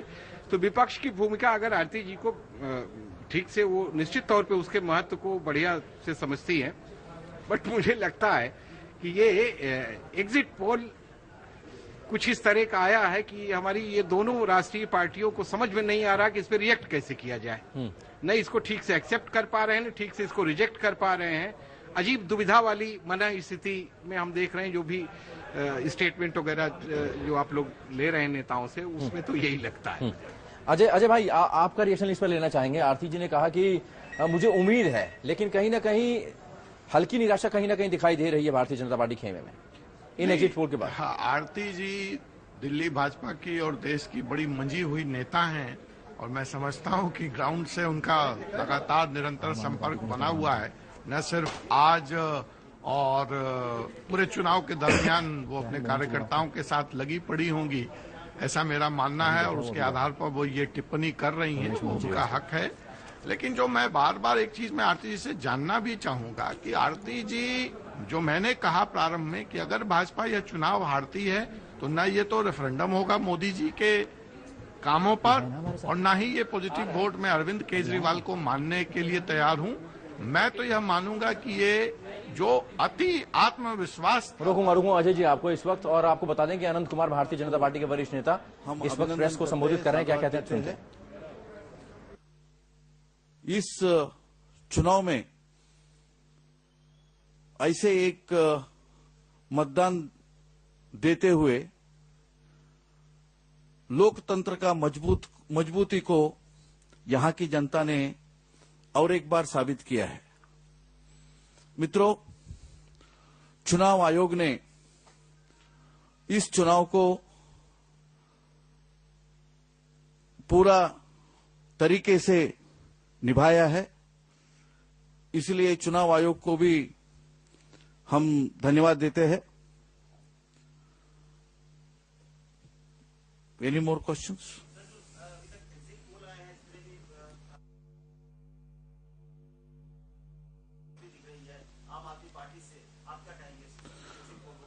देखिए, मैं आज शाम को भी कह चुका हूं, एग्जिट पोल्स अपने जगह पर है।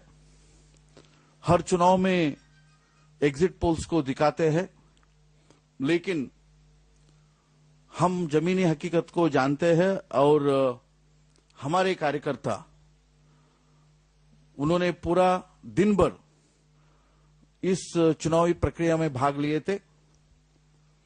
वो गवाह है, भारतीय जनता पार्टी के समर्थन में दिल्ली के जनता ने रिकॉर्ड तोड़ मतदान किया है और हमें लगता है 10 तारीख तक हमको इंतजार करना चाहिए।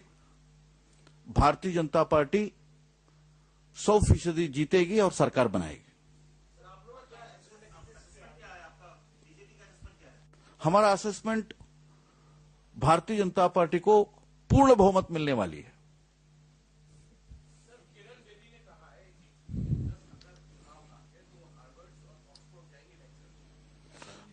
देखिए, ऐसे उन्होंने नहीं कहा है और बेदी जी ने ये कही है, यानी हम 10 तारीख का इंतजार करें और वो भी कॉन्फिडेंट है, पार्टी भी कॉन्फिडेंट है, हम जीतेंगे और पूर्ण बहुमत से सरकार बनाएंगे। धन्यवाद जी। तो भारतीय जनता पार्टी के नेता अनंत कुमार पूरी तरह से कॉन्फिडेंट दिखाई दे रहे थे। उन्होंने कहा 100% हम जीत रहे हैं और यह तय है कि भारतीय जनता पार्टी की सरकार बनने जा रही है। अजय जी के पास माइक है, वरिष्ठ पत्रकार हैं। अजय जी, आपका रिएक्शन अनंत कुमार के इस कॉन्फिडेंस पर? नहीं, कॉन्फिडेंस ठीक है, लेकिन कॉन्फिडेंस का रहस्य जो है वो तो 10 तारीख को ही पता चलेगा। लेकिन जो मैं बात बार बार रेखांकित करना चाह रहा हूं भाजपा के लिए, अगर वो सरकार बनाते भी हैं, 1 मिनट के लिए हम हाइपोथेटिकल मान लेते हैं कि अनंत जी जो कह रहे हैं वो सही है, तो भाजपा उन कई सवाल जो इस चुनाव में खड़े हुए हैं उन सवालों से वो बच नहीं पाएगी। दूसरी तरफ मैं अगर आपकी बात करता हूं कि अगर वो सरकार नहीं बनाते, मैं लगातार यह कहना चाह रहा हूं कि इस चुनाव में आपने जो गलतियां की थी पिछली बार, उन सबको एक एक करके ठीक किया है। दूसरी तरफ भाजपा अति आत्मविश्वास में एक के बाद एक गलतियां करती चली गई। जैसे अभी यहाँ पे चर्चा भी हो रही थी लीडरशिप को लेकर के कि उनको इन मौके पे बाहर से कैंडिडेट को ला करके लीडरशिप को देना पड़ा।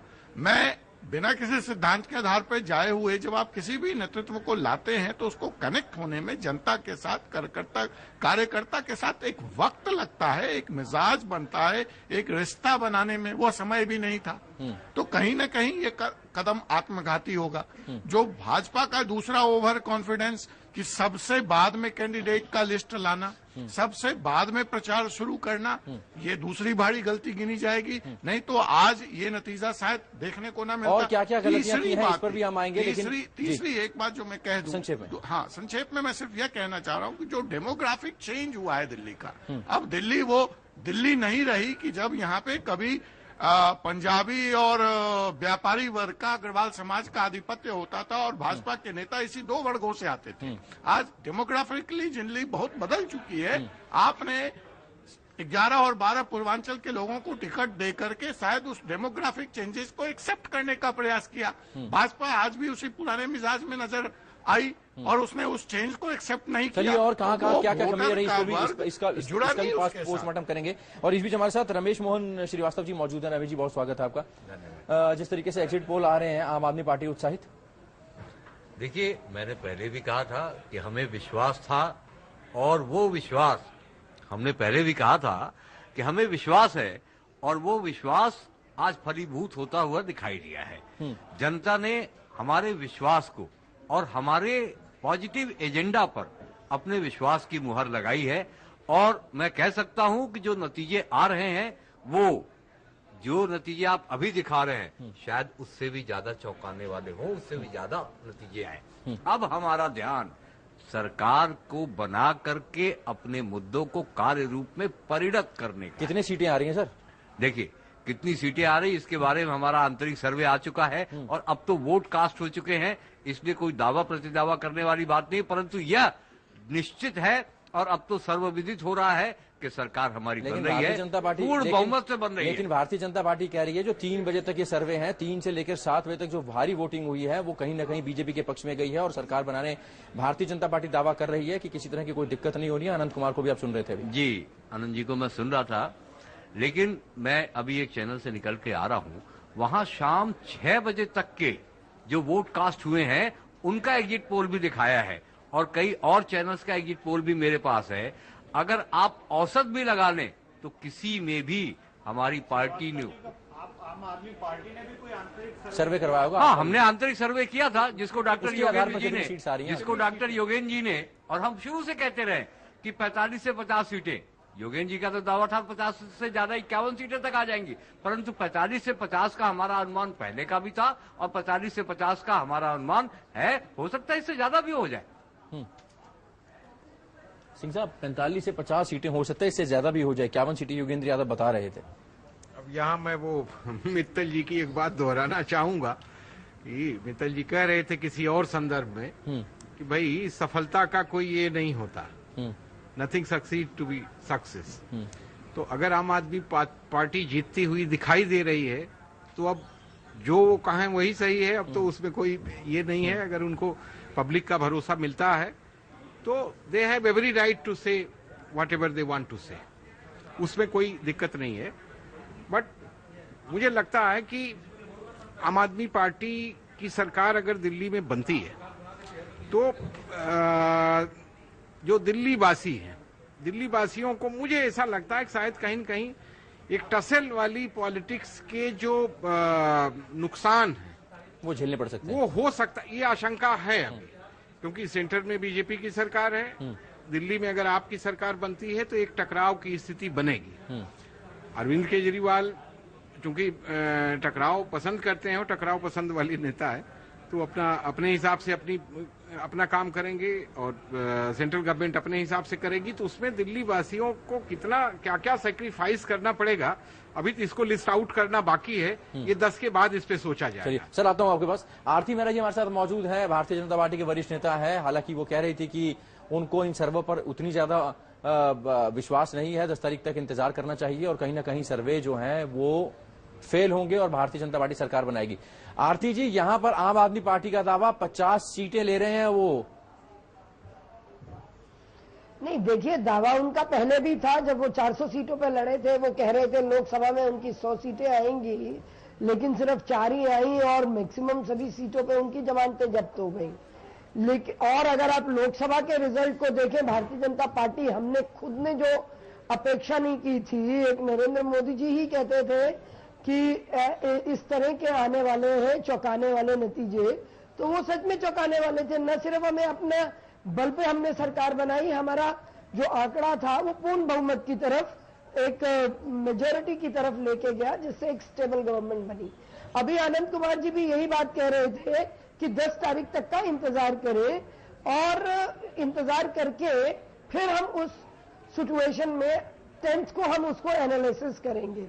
लेकिन अभी अभी आपके कोई वरिष्ठ पत्रकार कह रहे थे कि टकराव की स्थिति, देखिए नरेंद्र मोदी जी बहुत संयम वाले संवेदनशील व्यक्ति हैं। संघीय ढांचे में वो बहुत भरोसा रखते हैं। फेडरल सिस्टम में वो खुद मुख्यमंत्री रहे हैं 3 बार, उन्होंने समस्याएं देखी हैं और उन चीजों को अपने साथ खुद देखा है। तो मुझे नहीं लगता कि नरेंद्र मोदी जी किसी भी सिचुएशन में किसी भी तरह का कोई भेदभाव करेंगे। आफ्टर ऑल वो देश के प्रधानमंत्री हैं और वो एक बड़े मन के, बड़ी सोच के व्यक्ति हैं, तभी उन्होंने अपने इतने व्यक्तित्व को इतना बड़ा करके उस स्तर तक वो पहुंचे हैं। वो बात दूसरी है। लेकिन मैं फिर उसी बात पे वापस आना चाहूंगी कि भारतीय जनता पार्टी अपने बूते पे, क्योंकि जो मैं भी फील्ड में देख रही थी, अभी अजय जी कह रहे थे, मैं फील्ड में लगातार लगी रही हूं और आज से नहीं लगभग 1.5 महीने से लगी रही हूं। सिचुएशन में 1-2 बार कभी कभी ट्रांजिशन पीरियड आया होगा जब कार्यकर्ताओं को लगा होगा कोई बदलाव होगा या कोई किसी चीज पे, लेकिन फिर कार्यकर्ता, वो भी कार्डर बेस्ड कार्यकर्ता, इतनी बड़ी पार्टी का, अल्टीमेटली वो कहता है नहीं, पार्टी मेरी माँ है और पार्टी के लिए हम सब कुछ है, हमारा सब कुछ है। तो उस हिसाब से जैसे कार्यकर्ता नीचे तक का लगा, मुझे लगता है कि चुनाव के नतीजे हमारे फेवर में आएंगे।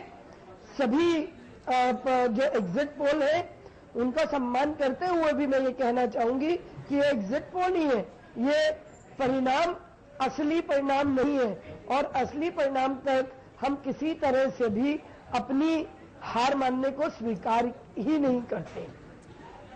शंभू साहब, आपकी बात को काउंटर किया कि नरेंद्र मोदी टकराव की राजनीति में विश्वास नहीं रखते। नहीं, ठीक है, वो ये इसका जवाब तो मेरा ख्याल है हमसे क्यों पूछ रहे हैं, नीतीश कुमार वगैरह से पूछिए, वो बताएंगे कि क्या है क्या नहीं है।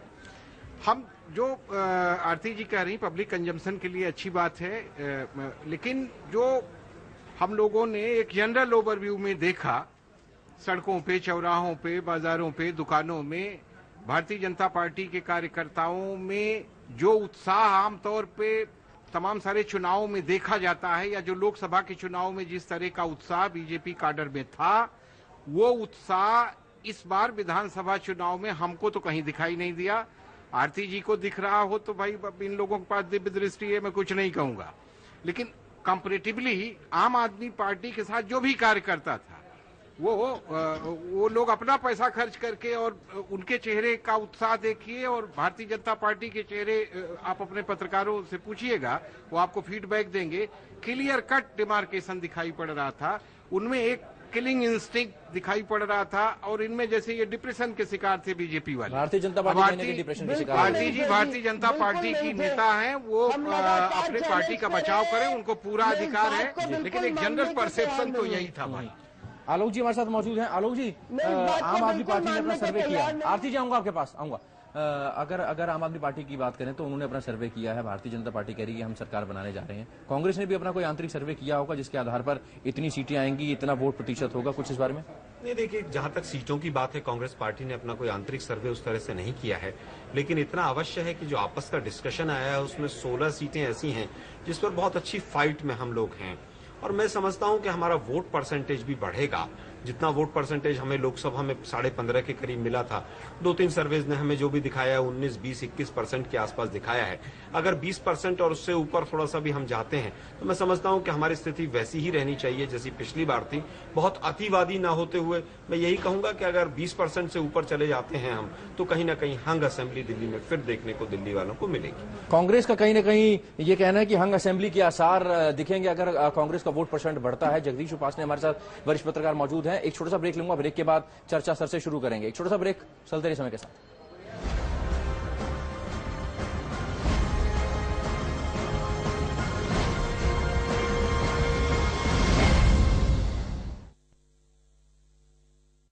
पाँच, 6, 5, 30।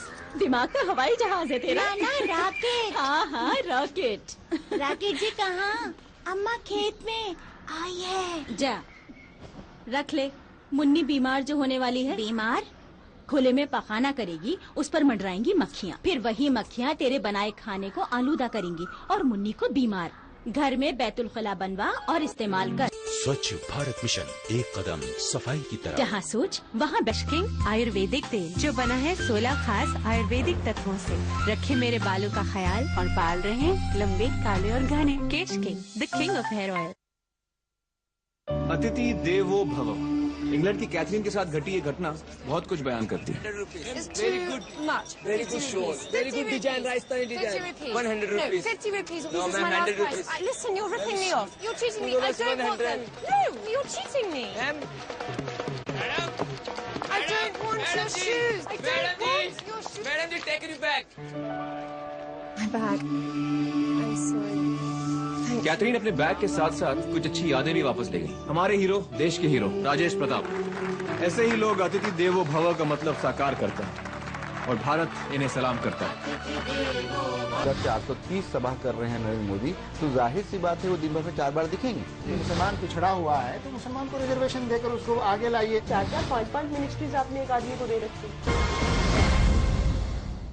ब्रेक के बाद एक बार फिर आपका स्वागत है। आपको वो बता दें कि एग्जिट पोल में कहीं ना कहीं, तमाम एग्जिट पोल जो आ रहे हैं उनमें कहीं ना कहीं आम आदमी पार्टी सरकार बनाती दिखाई दे रही है दिल्ली में। और अगर ये एग्जिट पोल के जो आंकड़े हैं ये नतीजों में तब्दील होते हैं तो क्या होगा। जगदीश उपासने जी हमारे साथ मौजूद हैं, वरिष्ठ पत्रकार। जगदीश सर, अगर इन आंकड़ों की बात की जाए तो अगर ये रुझानों में, रिजल्ट में तब्दील होते हैं, 10 तारीख को यही परिणाम आते हैं, तो उसके बाद भारतीय जनता पार्टी की अगर बात की जाए तो कमी कहां दिखाई देती है आपको, कहां कमी रहेगी? मुझे ये लगता है कि भारतीय जनता पार्टी को जिस तरह का अभियान, बड़े नेता नरेंद्र मोदी जी आए, अमित शाह ने कमान संभाली, लेकिन जो ग्राउंड लेवल पर जो कार्यकर्ता को काम करना चाहिए, संभवतः वहीं कहीं कहीं गड़बड़ी उनसे हुई है।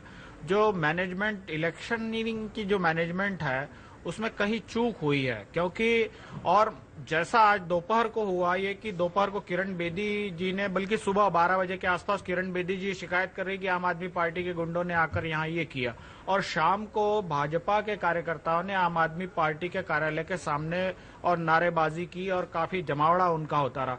ये बड़ी अजीब बात है। ये पहली बार देखने को मिला कि केंद्र में सत्तारूढ़ पार्टी के कार्यकर्ताओं को शिकायत करनी पड़ रही है और उनको एक छोटी पार्टी जो 2 साल पहले पैदा हुई उसके कार्यकर्ताओं की गुंडागर्दी की शिकायत करनी पड़ रही है।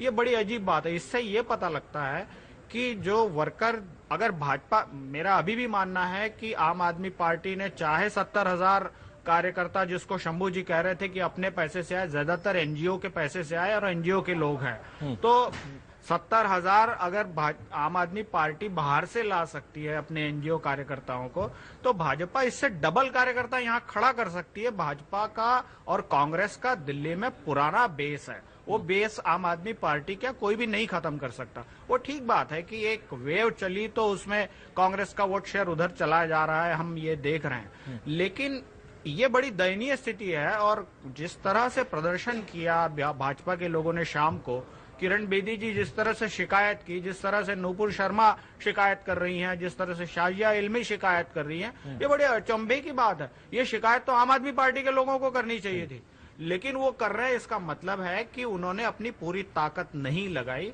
और उसका खामियाजा उनको भोगना पड़ सकता है। ये जो एग्जिट पोल है, 6 एग्जिट पोल हैं, 6 में से 4 आम आदमी पार्टी को तो ट्रेंड तो बता ही रहे हैं। वो और बात है कि आम आदमी पार्टी के लोग, जैसे अभी श्रीवास्तव जी कह रहे थे कि हमारा आकलन 50 का आकलन है।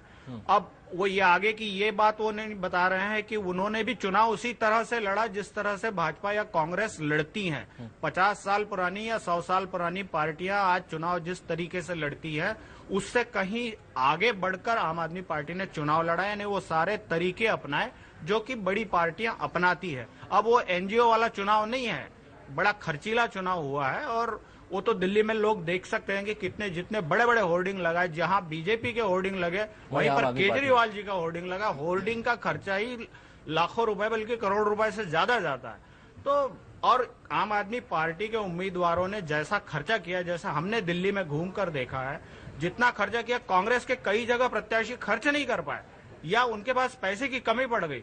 ये बड़ी अचंभे की बात है। ये कल तक ये लोग बड़ी बातें, बहुत बड़ी बड़ी बातें इन्होंने की और चुनाव व्यवस्था और भारतीय राजनीति और संसदीय राजनीति को बदलने की, और वही किया जो इन लोगों ने किया।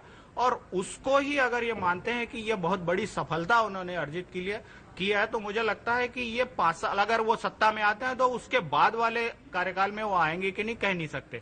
लेकिन अभी की स्थिति, ट्रेंड ये बता रहे हैं आपके कि उनके पक्ष में वह वातावरण था और भाजपा को जो ताकत लगानी चाहिए थी वो उन्होंने नहीं लगाई। आलोक जी, क्या वजह है कि 2 साल पहले एक पार्टी वजूद में आती है और उसके बाद 15 साल तक 12 साल तक आपने राज किया, यहाँ पर आप तमाम दावे करते हैं कि इतने बड़े बड़े हमने काम किए, उनको जनता नकार देती है। 2 साल में जो नई पार्टी आई है उस पर इतना भरोसा कर लिया गया कि उसको सत्ता की बागडोर सौंपने जा रही है दिल्ली की जनता। देखिए, राजनीति में, लोकतंत्र में हमेशा ऐसा देखा जाता है कि जो भी नकारात्मक प्रचार होता है वो हमेशा से ज्यादा रहता है, उसका महत्व हमेशा से पॉजिटिव से ज्यादा रहता है। एक पार्टी में अगर एक गलत कदम उठ जाए और 10 अच्छे कदम उठे तो वो एक कदम 10 कदम के ऊपर भारी रहता है। और पिछले समय से जिस तरह से नकारात्मकता का प्रचार कांग्रेस के लिए किया है, मैं ये नहीं कहूंगा कि कांग्रेस ने हमेशा पॉजिटिव काम ही हम कर पाए हैं, हमसे भी कुछ गलतियां अवश्य रही होंगी। मैं समझता हूं अभी उन गलतियों का जो दौर था और जो खामियाजा था उसका समय अभी हमारे सामने है, लेकिन आने वाला समय बताएगा कि जिन पार्टियों ने जिस तरह की राजनीति करके, जैसा कि सर ने भी बताया कि हजारों करोड़ रुपया लगाकर 1200-1400 होर्डिंग्स को 3-3 महीने तक बुक रखा है, तो मुझे नहीं लगता कि कहीं पर भी किसी भी तरह से कोई नई तरह की राजनीति आई है। समय का बदलाव है, लोकतंत्र में समय आगे पीछे चलता रहता है। कांग्रेस आज कहीं ना कहीं बैकफुट पर है, आने वाले समय में हम वापस फिर आएंगे। आरती मेहरा जी भी हमारे साथ मौजूद हैं। आरती जी, यही सवाल आपसे, ऐसा क्या हो गया कि 2 साल पहले एक पार्टी वजूद में आती है एक आंदोलन से और उसके बाद आपकी जम्मू कश्मीर में जीत रही थे, आप जीते, आप हरियाणा में जीते, आप उसके बाद महाराष्ट्र की अगर बात करें तो वहां पर भी आपने परचम लहराया, राजस्थान में आपका परचम लहराया, लेकिन यहां पर आपका जीत का रथ कहीं ना कहीं रुकता दिखाई दे रहा है। सिर्फ 2 साल पहले पार्टी आई और उसने यहां पर अपनी ऐसी धाक बना ली कि दोनों बड़ी पॉलिटिकल पार्टीज कहीं ना कहीं बैकफुट पर जाती दिखाई दे रही। देखिए, इसका कारण ये है कि अगर आप याद करें तो सामाजिक चेतना जो उभरी अन्ना हजारे जी के आंदोलन से, और उसमें से ये केजरीवाल जी का जन्म हुआ और केजरीवाल जी ने परिवर्तन की बात की, अब व्यवस्था बदलने की बात करी, उन्होंने आके एक राजनीतिक दल बनाया, लोगों को एक आइडिया अच्छा लगा, उस आइडिया को लोगों ने अपना काफी हद तक अच्छा समर्थन दिया, तो एक नई पार्टी को 28 सीटें पिछली बार 2013 में चुनाव में मिली।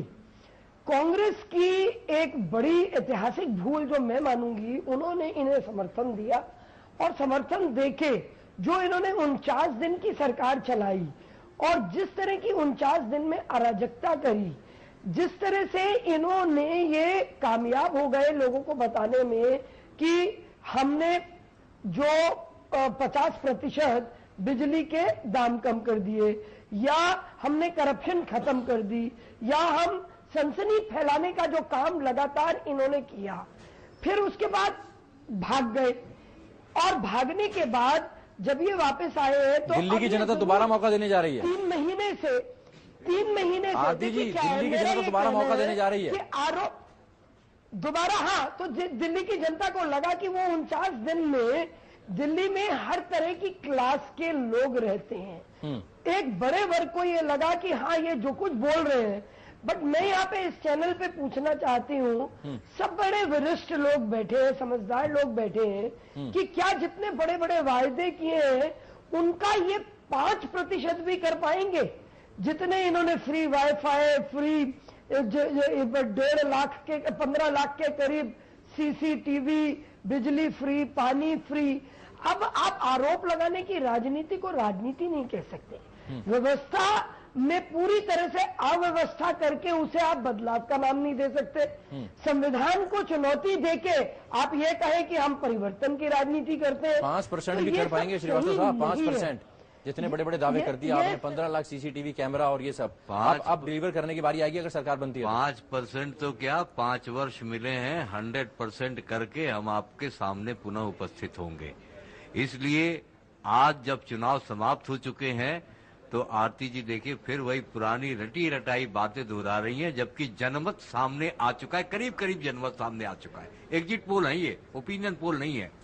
इसलिए जनता ने हमें मौका दिया अपनी सेवा करने का, हमने पिछली बार भी करके दिखाया था, हम इस बार भी करके दिखाएंगे। और मैं याद दिलाना चाहूंगा कि प्रधानमंत्री महोदय का कोऑपरेटिव फेडरलिज्म की जो बात थी वो सदन के पटल पर कही गई बात है और अब उसकी परीक्षा की घड़ी आने वाली है।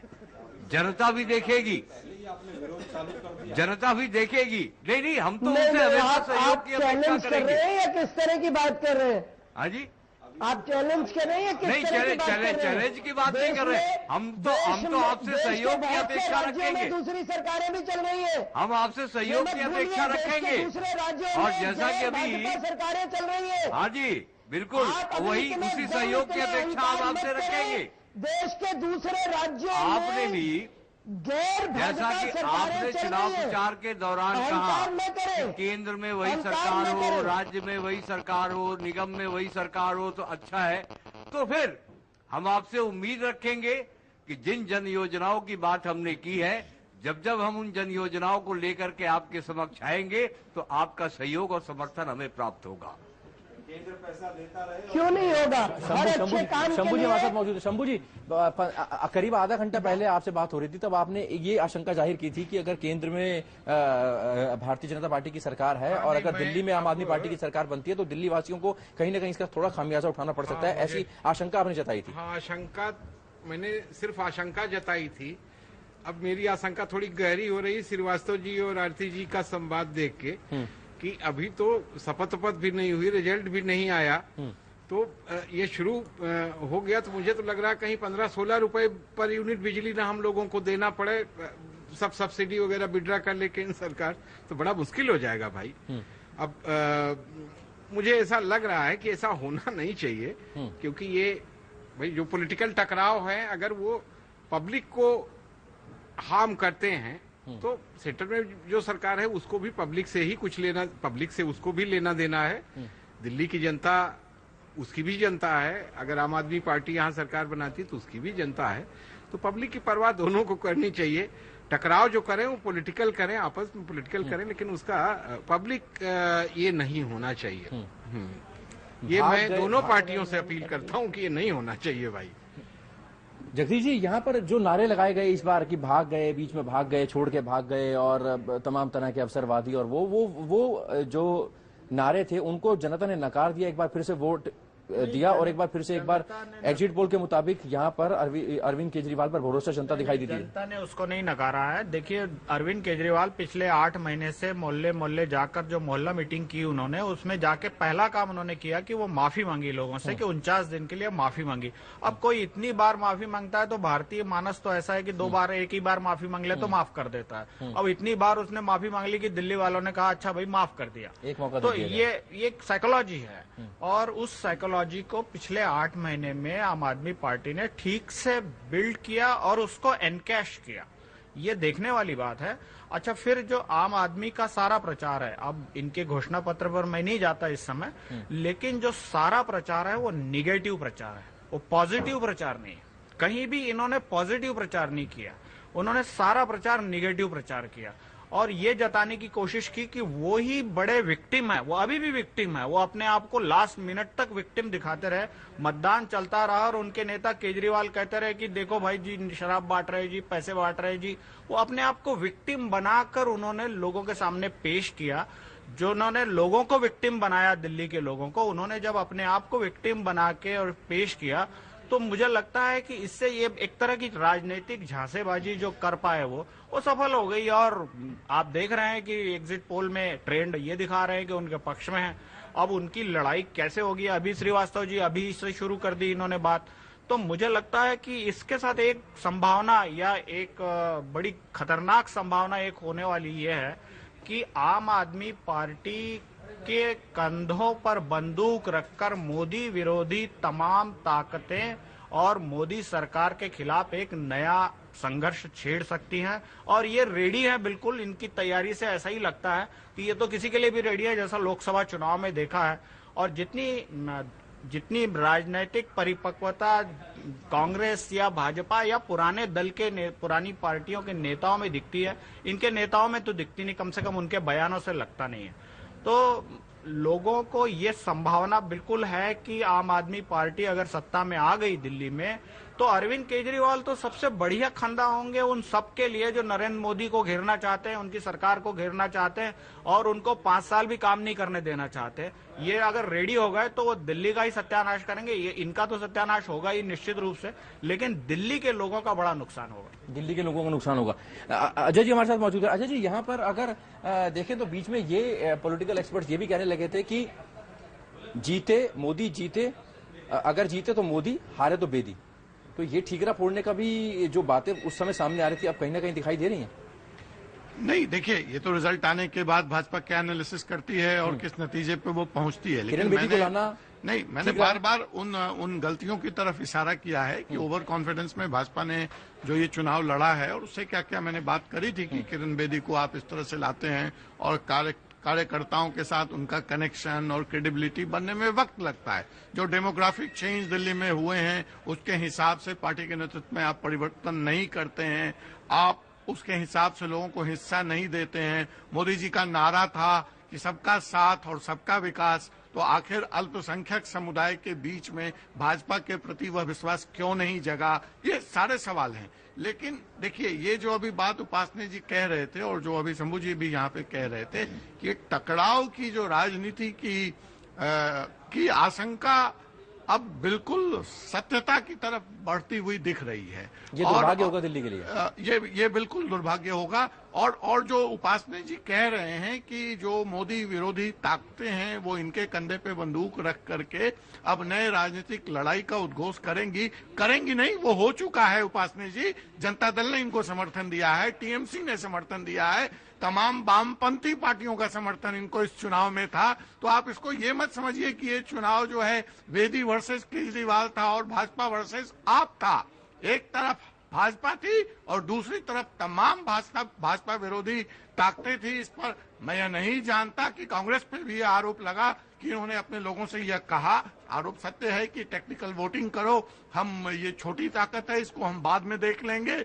बड़ी ताकत को इस वक्त मोदी के रथ को रोकना जरूरी है 2015 में, क्योंकि जिस तरह से लगातार भाजपा सफलता की तरफ एक के बाद एक राज्यों में अग्रसर हो रही थी, उसको लेकर के ये तमाम कांग्रेस भाजपा विरोधी ताकतें एक मंच पर इनके साथ इकट्ठा थी और बड़े जोरदार समर्थन के साथ। ये जो करोड़ों रुपए खर्च की आप बात कर रहे हैं, क्या इनका अकेले का धन था? क्या इनको दूसरी जगह से धन नहीं मिला है?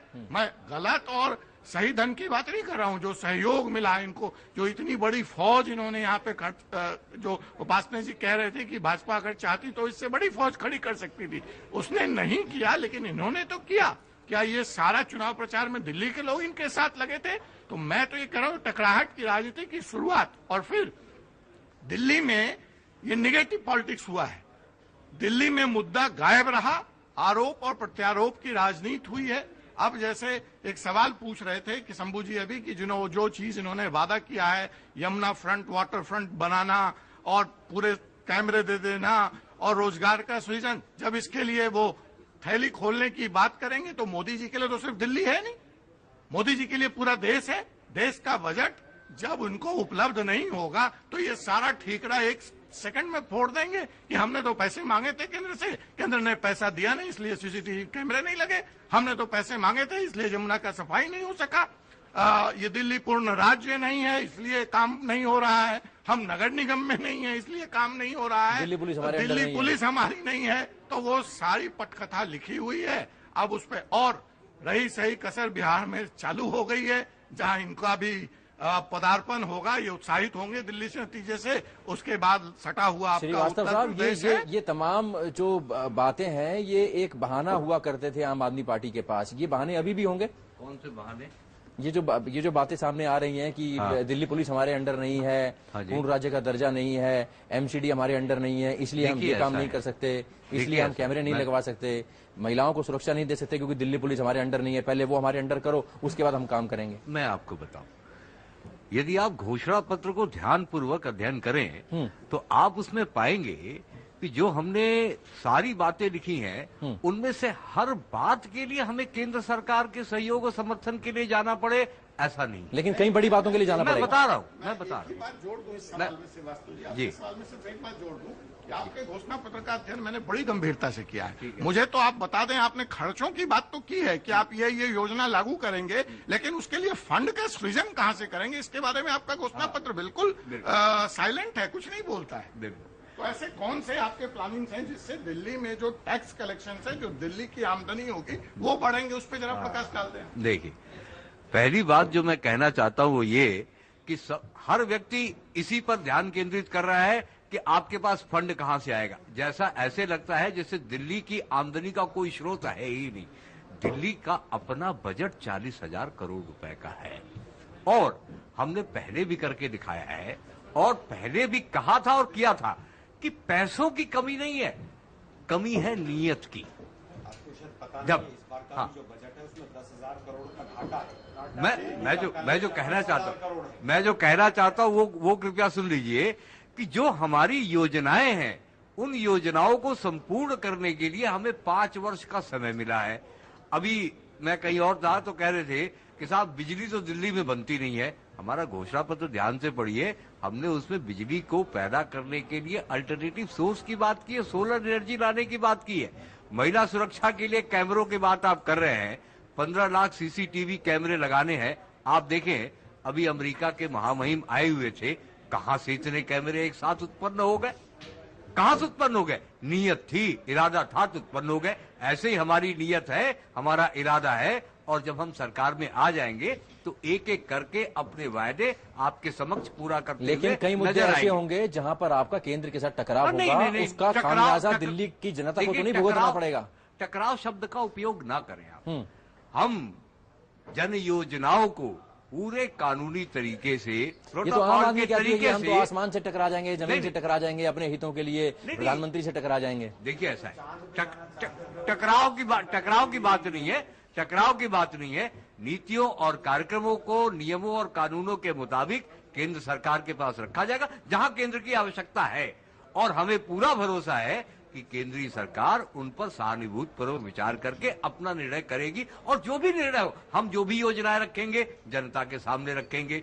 केंद्र सरकार का जो भी निर्णय होगा वो भी जनता के सामने होगा। आपको पता है कि लोकतंत्र में अंतिम निर्णय जनता करती है और जनता ही फिर अंतिम निर्णय करेगी। जनता ने तो कर दिया, सरकार चलाएंगे 5 साल। बिल्कुल चलाएंगे, अवश्य चलाएंगे। अभी इसमें कोई शक रह गया है क्या? चाहे कोई भी सर्वे हो, पहले भी प्री पोल सर्वे और अब एग्जिट पोल सर्वे, दोनों में हमें बढ़त दिखाई गई थी। जनता ने हमारे ऊपर विश्वास किया और देखिए, विश्वास की एक बहुत बड़ी वजह मैं बता दूं। हर व्यक्ति यहाँ पे कह रहा है 1 साल पुरानी पार्टी, 2 साल पुरानी पार्टी।